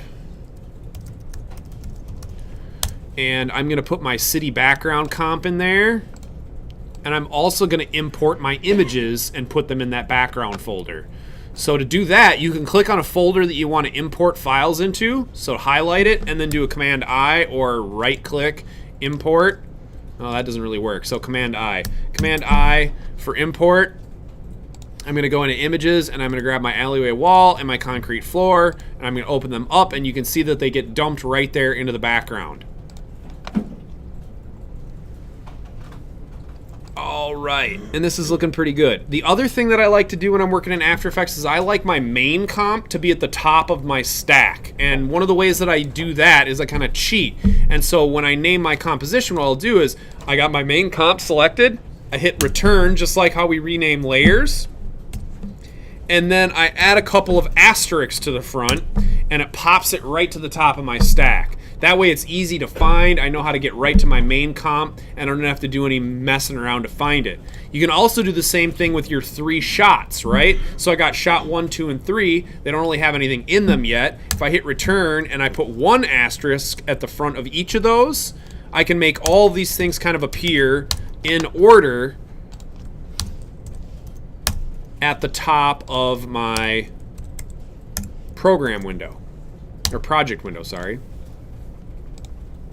So when everything's collapsed, it's nice and neat. It's easy to find where everything is. All the comps are named and organized. All the layers are named and organized. And everything is looking good. If I ever needed to hand this off to somebody, they'd be able to navigate the project and find everything they need to find without any trouble. Okay, is everybody still with me? Yeah. Awesome. Anybody got any questions? Now's the time. Okay, here we go. Yeah, go ahead, Perry. So let's say that we're done. Nice and loud, Perry. I can't hear you. You think we can use the robot thing for animation, 15-second animation, like have it go somewhere or do something? That we will get there. That is what we're setting up to work towards right now.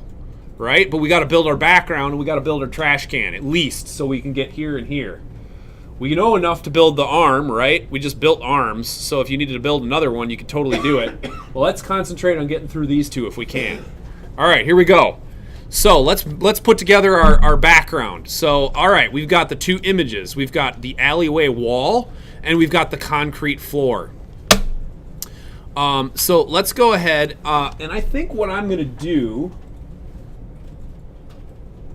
is we're going to build this background up kind of large in this composition for our wide shot. And you may want to duplicate your background layer for any close-ups or mediums, right? Because you're going to want to scale that background up when you push in on your robot. And what's going to happen if you scale it up without like setting up the layer properly is it's going to get really pixelized, right? We don't want that to happen. So we may want to create duplicates of this for different shot angles, right? Or different focal lengths. I know we're talking cameras now, it's crazy. Okay, so let's keep pushing forward. So let's build our alleyway wall. So I've got my alleyway wall image, and because it's super high resolution, I've got all this room to play with, which is great. We can have our guy roll across and we can move the background and do some fun stuff with this. So I'm gonna create my alleyway wall kind of for a wide shot. I'm gonna scale this down a little bit so that I kind of see almost the whole image, right? I'm gonna leave it bleed over the edges just a little bit. So if I wanted to create a little left to right motion, I could. And I want to create that floor right on the bottom so that we've got something for our little character to roll around on. And that we're gonna need the concrete floor on. So I'm gonna dump my concrete floor on top. Gonna scale this down a little bit. And we're gonna use a neato little trick here. We're gonna get ahead of ourselves a little bit. That's all right. All right. So one of the really cool things about After Effects is you can put flat layers into 3D space, which is really nice, especially when you need to create, say, like a floor for something. Now, obviously, we're looking straight down on this floor, right? We need it to sit at a 90-degree angle to our wall so that it looks like an actual floor and doesn't have this like weird perspective thing happening to it. So here's what we do to do that. So I've got my concrete floor highlighted, and you'll notice this little box right here. 3D layer allows this layer to be manipulated in 3 dimensions. So if you click that 3D layer button, it gives you more options for position, scale, and rotation. You'll notice that now you have 3 rotation options. If we open up all of the transform options, you got Z, Y, and X rotations, which is super nice. And that's what the neat thing that this allows us to do is it allows us to take this floor and rotate it 90 degrees so that it looks like an actual floor. And then with the P button, we can position this near the bottom of our frame like so and scale it a little bit so that it looks like a legit floor. Kind of like that. And if we scale a little bit more, we can actually get rid of that watermark, which is why I was saying I think we might be able to get past the watermark thing. There we go. Something kind of like that. So now we got a nice little flat floor and a wall to work as our background to put our little robot on. Questions? Anybody? We all good? Everybody's right with me? This is friggin' awesome. You guys are killing it. Are you sure? Nobody has any questions? Everybody's good? Slow. All right, cool. You let me know, Ian. I'm here for you guys. If I'm moving too fast, just yell. We are going to make our robot fly together. What we did is we took our robot shot 1 and our city background that we put together, and we brought them into our shot number 1 composition. So we are going to go into our shot 1 composition, our robot shot 1, and we are going to animate him flying together in this composition. All right. So let's start playing around with a couple things. So a couple things we need to do is we need to, first of all, we need to parent our eyeballs to our head, right? Because if we move the head is going to not have eyeballs on it, unless we want to animate the eyeballs independently flying to the head, which we could also do. Maybe we should do that. Definitely. All right, so let's do this. Okay, so let's start adding some position keyframes in here. So the things we're going to use are we're going to use transparency and position. So one of the issues that we're going to have if we make this robot fly together is we're going to have the constraints of the composition right on the edges. So we can't have stuff fly off the screen in, otherwise we're going to see it like break the edge in our main comp and it'll look funky, right? So we're going to do all this animation within the composition bound settings, right? We're just going to use transparency to flub it a little bit. If we really wanted it to move in all the way off the edges, we could increase the size of this composition so that it was much bigger than 1920 by 1080, and we could have all of our stuff fly in. We're gonna take shortcuts. Go ahead, Damien. Do we want to parent the irises to the whites of the eyes? That you don't need to do. Okay. Those can be individually animated, so we don't need to worry about that. So the 2 eyeballs have to be. All right, so let's go ahead and start animating some stuff. Here we go. So let's just start with the head, right? So I'm just gonna go ahead and hit the little solo key. You guys remember the solo key from last week? This little dot button thing on the left-hand side. So let's just solo our head, and let's push P for position. So let's select the head and push P for position. And then let's go ahead and set a keyframe. And why are we setting a keyframe right now? So you can drag it over and then line everything up. Boom! So you can drag it over and it's going to be in that original position that you put it in. Perfect. So we've got that keyframe. Let's go ahead and just drag that keyframe over a little bit. And I want my robot to kind of fly together kind of quick. So I'm going to have this happen in like just a few frames. So I scoot over, I'm like 5 frames in, and that's where I'm going to put my final resting place for my head. And then we're going to go ahead and just utilize the position to kind of create this feeling like it's flying together, right? So I'm going to actually just use the move tool and move this head to kind of the upper right hand corner of my composition, right? The V for move tool. And then make sure that you're at 0, right? Because this is what should be happening. Like at your 0, your head is in the different position, and then it flies to its final resting place where it would create the completed robot, right? Wait, can you do what you did again? You bet. All right, I'm gonna start fresh. All right, so we're on the head. We have the head selected. We have the position parameters, and we click the stopwatch at 0. We're at 0 seconds right now, right? This is the final position of our head. And then I'm gonna take that keyframe and I'm gonna drag it 5 frames or 6 frames to the right. Right? Because that's where we want it to end up. So that's our last keyframe.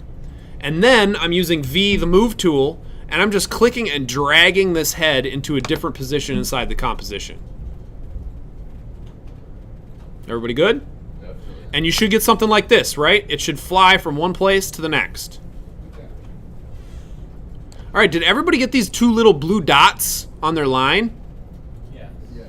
Okay, these are fun. We're gonna start using these. You guys remember that principle of animation, arcs? Arcing, right? When you move something in an arc, it's more interesting to look at, right?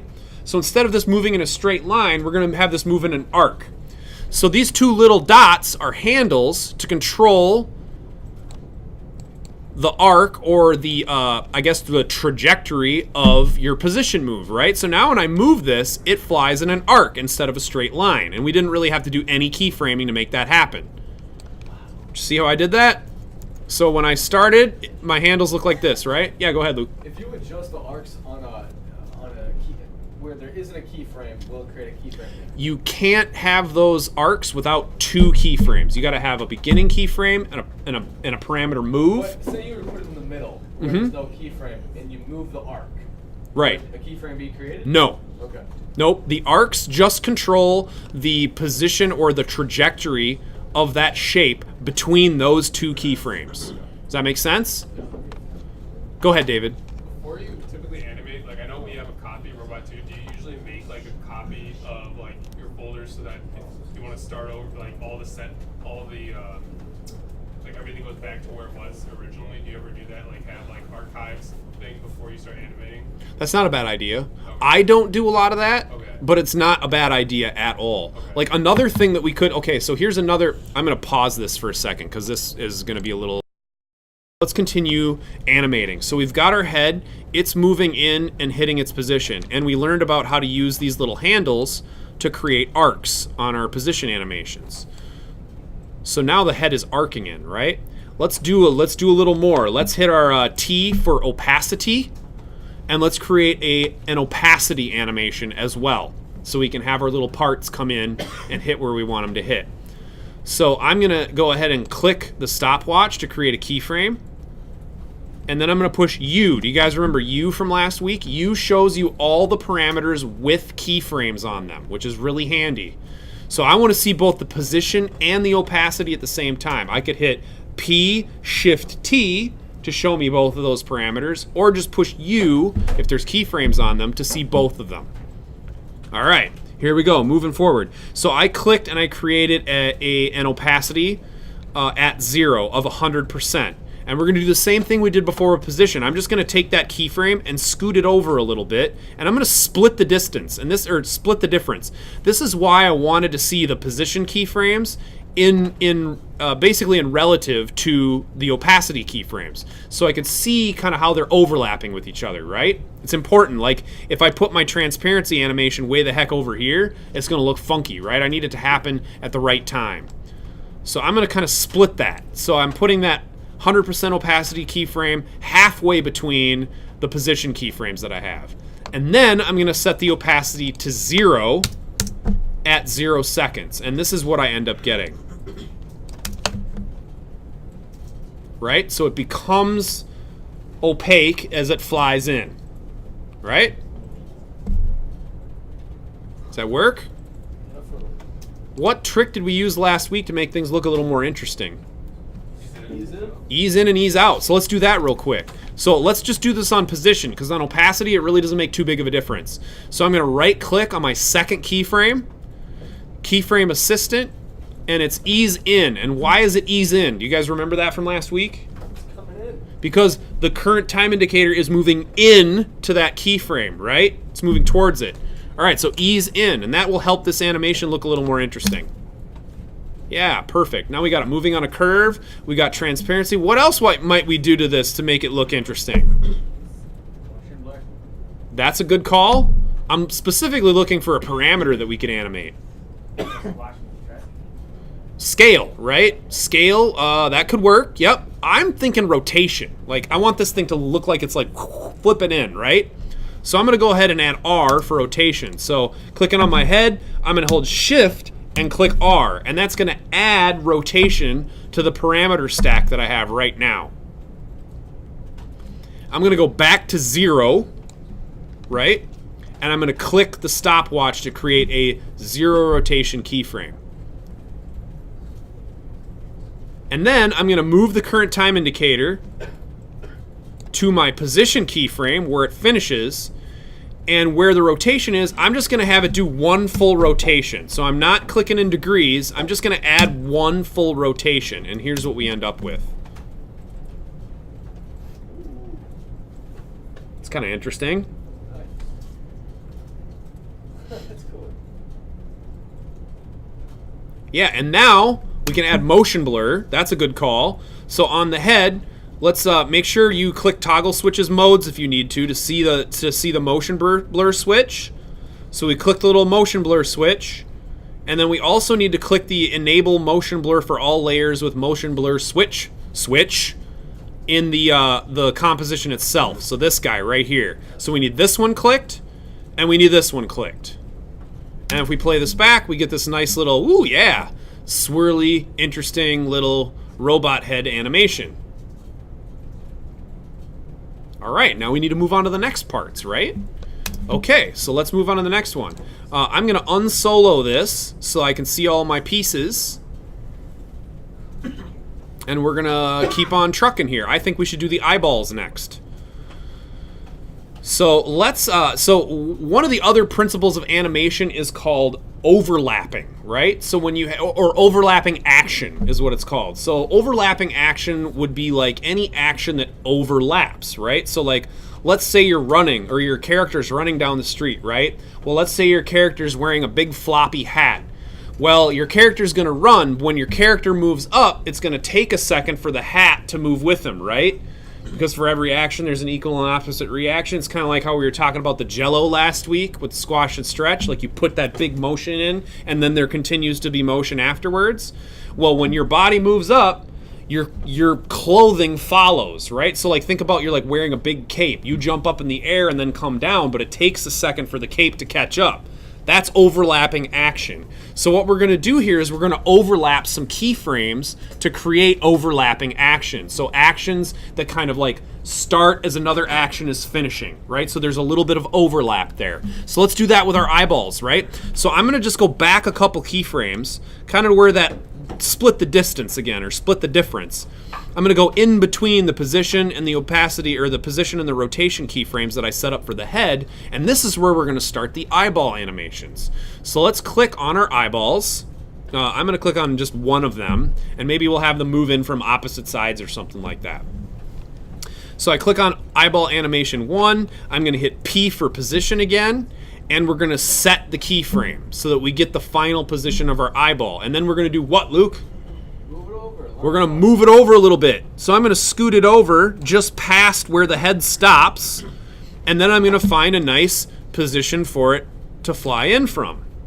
And then I'm going to create an arc as well. And I'm going to do that whole easy ease thing. So I'm just doing ease in.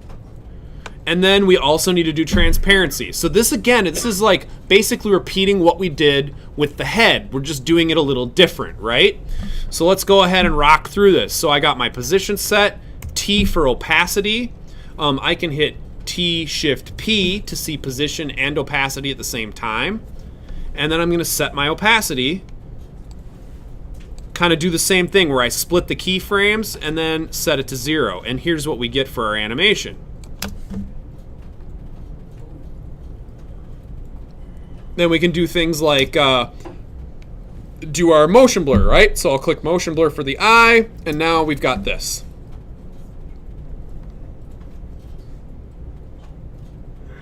All right, and now we just move through all the parts until we have a whole animation of this robot coming in piece by piece. So one thing that I've got going on right now is I got my wheels moving. And so I'm going to come in here, I'm going to shut my wheel movement off because I don't need to see that animation right now. All right, so this is what I got so far. I got my head flying in, I got my eyeball flying in. I needed to keep on cruising. I'm going to go to the next eyeball and work on those keyframes. So you know I'm going to need position and I'm going to need opacity. So I'm going to do the same type of action. And here I'm going to do a little bit more overlapping action, right? So I'm going to take this animation and I'm going to offset it by a couple keyframes so that it's a little bit different than the other eyeball. And I'm going to set my position and my opacity. I'm going to scoot them over a little bit. And I'm going to set their original positions so we can have them fly from a different location. And I'm adding a little bit of arc to this. And I'm starting at 0 opacity, and I'm easing in the animation. And here's what we get. Turn on my motion blur, and this is kind of what we're looking at right now. Go ahead, David. So I had motion blur turned on, but for some reason, like I can't apply it. Did you click this switch right here, enables motion blur? Oh, thank you. Yep, no problem. Okay, so are we cool? Are we getting it? Do you guys have enough to kind of move forward and kind of complete the flying together of the robot? I'll just keep stepping through it. You guys can keep watching, but keep pushing. Like if you're ready to move forward to different parts, go ahead. The principles are the same, okay? So I got my eyes and my head rocking. I'm going to do, I think, my arms next. Actually, I'm going to do my torso next, or my body next. So I'm going to kind of use my head for reference. And then I'm going to do position and opacity and rotation. So I'm using P, R, and T, and I'm holding Shift to bring up all those animation parameters. And then I'm going to go ahead and set keyframes for all those. I'm going to move them over a little bit.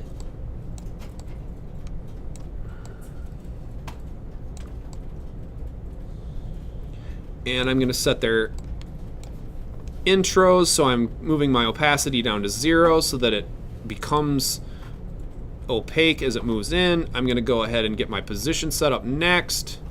I'm going to create a nice little arc here. This one's going to have a nice big arc on it. And then I'm also going to do a full rotation, except I'm going to go -1 this time. And I'm going to do a little ease in on both my rotation and position animation keyframes, and this is what I get. Turn on my motion blur.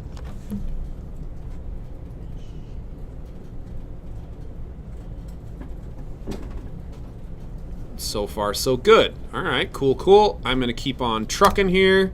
I'm going to move on to my arms, I think. So I'm going to do arm 1 first. Again, I'm doing position, rotation, and opacity. I'm going to set keyframes for all of them. I'm going to move my, my position and my rotation over a little bit. And my opacity I'm going to split. And then I'm going to create positions for all these guys. I'm going to have my rotation. This time I think I'm going to do 2 rotations on this one. Getting crazy over here. And then the opacity set to 0. And I need to do a little bit of work on my handles to get my arcs in. And let's do our ease ins. And let's see what it looks like.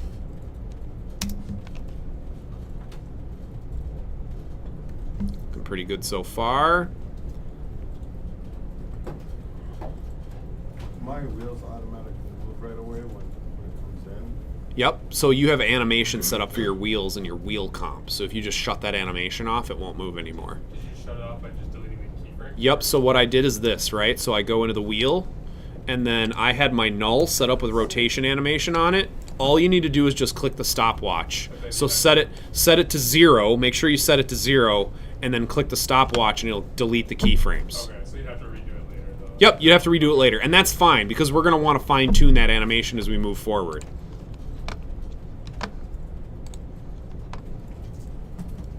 Okay, robot shot 1. All right, so this is what I've kind of got going on right now. If I go into my arm 1, so here's one of the interesting things about continuously rasterizing layers, right?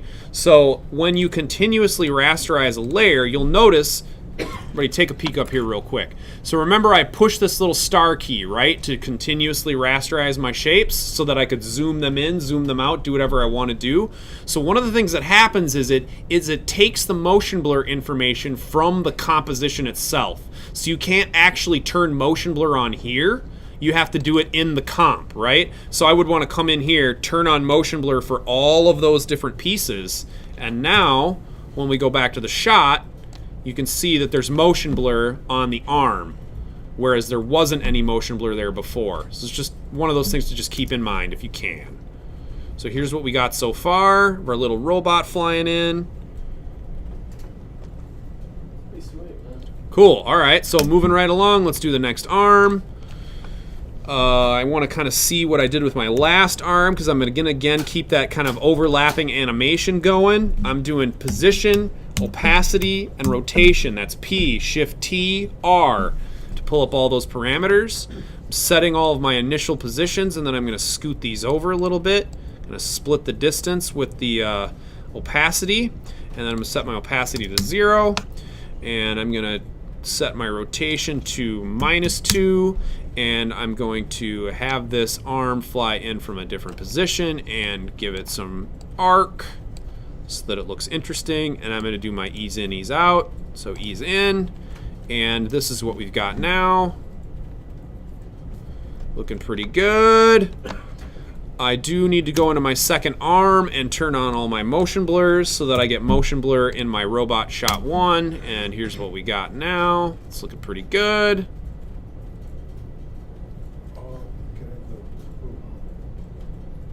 All right, and then all I got left is the wheels. Can you have the wheels roll in? Yeah, if you wanted your wheels to roll in, you could certainly do that. Now, the only thing to keep in mind is they both are going to roll the same direction because they're working from the same composition, right? So like I could have both wheels roll in from the left or the right, but if I wanted them to roll opposite directions, Yeah, like it should be. then I'm going to come in. I might run into some trouble there, right? You could do that animation here. So like, let's say you don't do any rolling animation in the subcomp, you just do it right here. You could take, this wheel, right? And I'll use my last arm animation for reference here in terms of timing. So I could say, all right, I want this wheel to roll in from the left-hand side. So I'm going to need position and rotation, right? And then I take this one, scoot it to the right. Okay, this is the right-hand side, not the left-hand side. So I got the position, and now I need to kind of like figure out how many rotations I need it to do and which. Oh, and then you could add 10 so if I go rotations minus 2 or whatever, we'll see if that. So that rolls the right way, which is good. Okay. Right? So I could have it roll in like that. But here's the issue. We still need it to start inside the composition. So I wanted to show you guys this real quick. So if I go back into the main composition, and let's say we wanted to scale our robot down a little bit, right? So like if I scaled the robot down a little bit, see the issue we run into where the wheel is off the side of the composition? That's no bueno, which is why we're doing the transparency ins on these things. We're making them so we can't see them to where we can see them. Then we don't run into those problems with stuff flying off the edge of the composition. So I'm gonna back up here a little bit. For this specific shot, it works, but I'm gonna do the same thing that I was doing before and kind of have it appear inside the composition bounds so that I can make this work well. So I've got opacity now. I'm gonna have this literally become fully opaque in just a couple frames. And here's what I get for finished animation. Cool, cool. All right, moving right along, and we can turn motion blur on for that guy too. We can have him ease in.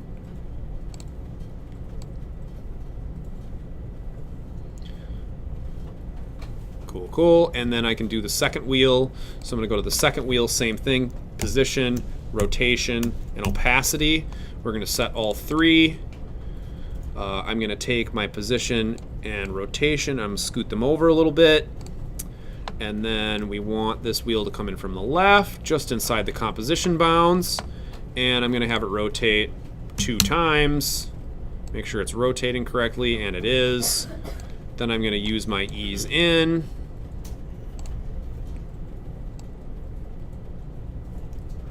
And we need to set the opacity so that that works to 0 and motion blur. And here's what we've got for our finished machine fly-in.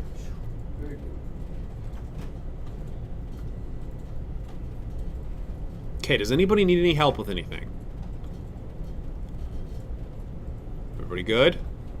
Sure? No questions? All right, so we're almost through one shot, which isn't too bad.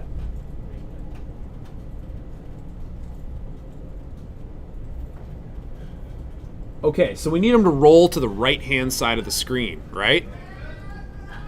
That's kind of the next part of our animation. So let's make our dude roll to the right-hand side of the screen. So here's where kind of like compartmentalization of animation comes in really handy, right? So we've kind of got our wheels all working with each other right now, which is good. So let's say this is a 5-second shot instead of a super long shot. So our dude flies in, says hello, looks at the screen, and then starts rolling to the right-hand side. So we're gonna have him roll out over the course of 2 seconds to 5 seconds, right? All right, so I am going to go ahead and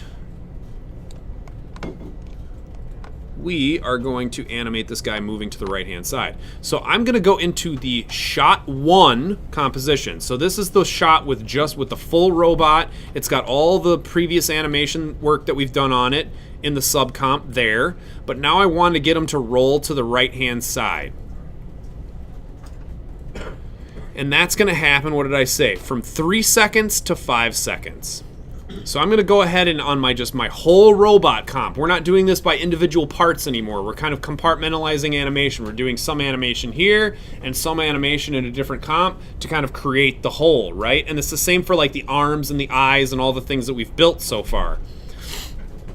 So let's go ahead and get this guy in place. So I've got position animation is what I need to play with. So I'm going to go ahead and set my first position keyframe, and then I'm going to move it over to 5 seconds, and I'm going to have him roll off the screen.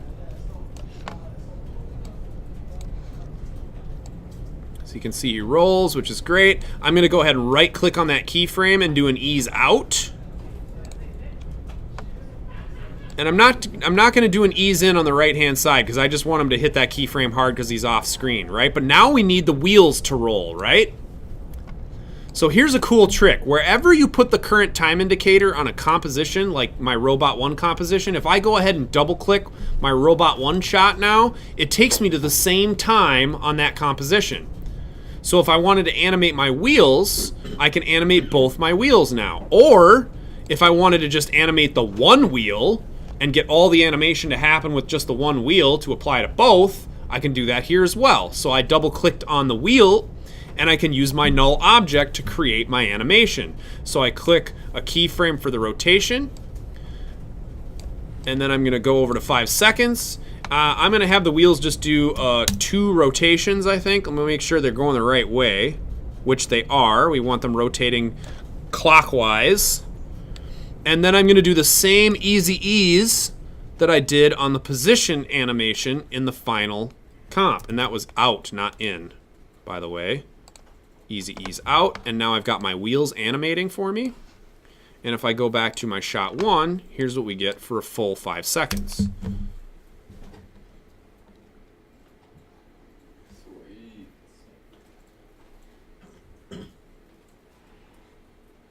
Everything matches. Now we can have some more fun with this. I feel like the arms need a little animation, right?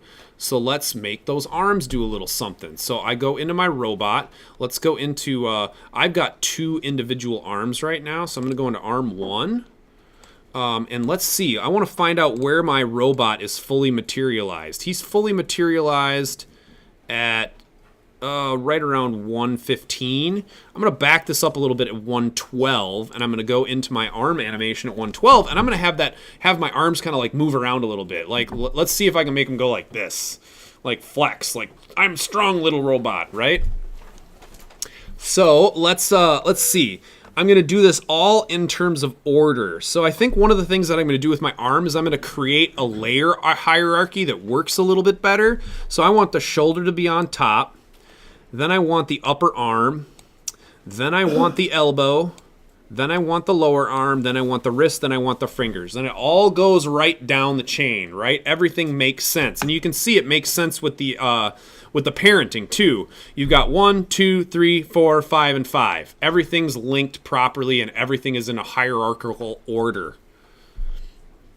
So if I want my little dude to flex his arms, I guess the only problem is now the elbow and the wrist don't show up correctly. So I might have to fudge that a little bit. There we go. That'll work. And these are the points we really care about anyway, because this is what's going to give you all that fun rotational animation. So let's see. I'm going to use myself for reference. So if I come in, my arms are down at my sides, and I want to do this thing. Let's see. The shoulders lift up to about 90 degrees, and then the elbows come in, and then they sink down. So let's start with the shoulder animation. So rotation for the shoulder. I'm going to go ahead and set my initial keyframe, and I'm going to rotate this arm down to the side. I don't know if this is the left or right arm, unfortunately. Thank you. Let's see. This is arm 1. arm 1 is the right arm. So I'm going to go ahead and change that so that I know what arm it actually is. Question, Luke? Yeah, how come this can't be done in the shot 1 layer instead of going into the actual arm itself? Because all of our hierarchical linking is done within the arm itself, right? None of these parental Okay.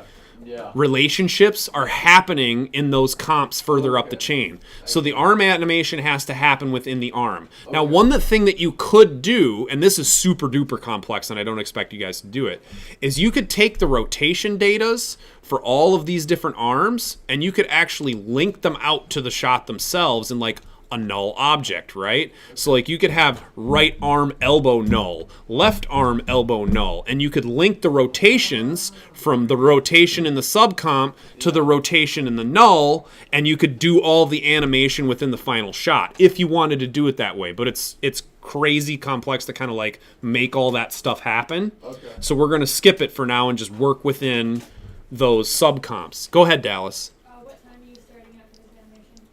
What time? Yeah. What I did is I looked at my finished like fly together, and just before that last wheel comes in, it's like about 112, right? So I want this to overlap with the other animation that I already have going on. And you can see the right arm has moved, but I made him kind of like a chimpanzee. His front arms are longer than his wheels, unfortunately. So we're going to have to like bend his arm a little bit to make it look a little bit more like it fits. Or maybe we'll cross it in front, like he comes in with his arms like this in front so that his wheels will show down below, right? Okay, so I renamed my arms left and right, and I'm actually going to set them up left and right over here. So I've got my shoulder rotation. I'm going to go ahead and open up rotations for my wrist and my elbow, and I'm going to kind of start setting everything up. So if I go back to my robot shot, now you can see his arm is nice and tucked in the middle. That's my left arm. Or my right arm, sorry. So I got my right arm, it's all tucked in and rotated, and we can really see the parental relationships working well here now. So I've got all of my rotations kind of set up. I'm going to set keyframes for those. And then we're only going out to 5 seconds on this. So I'm going to set my work area at 5 seconds so I know how much time I have to do these animations. So it comes in, I'm going to have it sit for a second. I'm going to create those in-between keyframes by clicking the little diamonds on the left-hand side. And then after that, I'm going to have our animation start rocking and rolling. So I'm going to have the shoulder lift up. I'm going to have this come back around. And I'm going to have the wrist come back around. I'm going to bring that elbow up a little bit higher. And then I'm going to have it sit for a second. I'm using the diamond on the left-hand side to kind of create some in-betweens. And then I'm going to have it move down into a nice flex. So we're going to bring the elbow, we're going to bring the shoulder down, the elbow in, and the wrist in.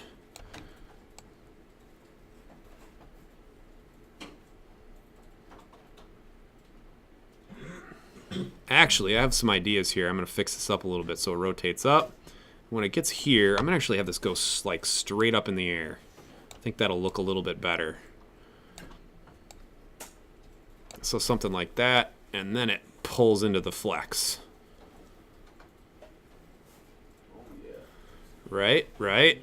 So, and then you can even go so far as to have fun with the fingers, right? So if I go into the fingers, and the upper and lower arms we don't even need to worry about because they don't really have anything parented to them. So we don't need to worry about those guys, which is nice. But let's have some fun with the fingers. So when the arm comes up, I'm gonna have the fingers stretch out, and then as it flexes, I'm gonna have them pull in. You know, like you make a fist when you pull in. So here we go. Finger 1, rotation. Finger 2, rotation. And pretty much all this stuff is gonna be done with just the rotations. So I have my finger rotation set. As this flips around and kind of comes up to that first position, I'm gonna have them open up nice and wide. And then I'm gonna have them pull in to a nice little fist shape.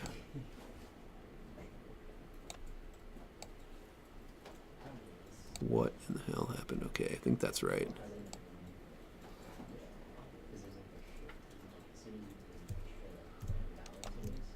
All right, so here is kind of what my arm animation looks like. And I think something funky happened here. You need some dead frames. No, something funky happened with my anchor points for whatever reason. I'm just going to work with it. I'm not too worried about it right now.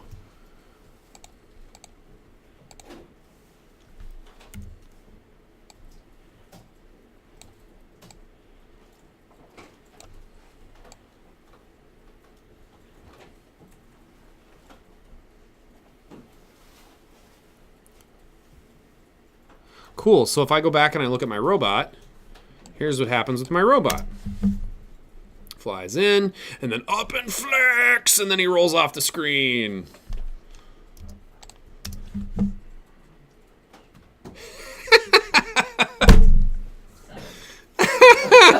That's pretty satisfying. Goodbye. Goodbye. Yep. Peace out.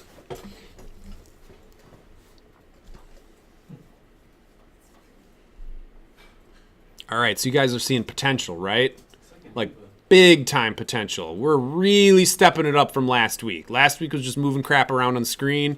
Now we got arms and eyes and wheels and all kinds of crap going on, and it's crazy. All right, so here's what we're going to do. We're going to end the lecture for tonight here. You guys have a good idea of what you need to accomplish for next week. So let me say this. I'm going to go ahead and pause this. Well done, everyone. All right, we're going to go ahead and pause. I'm actually just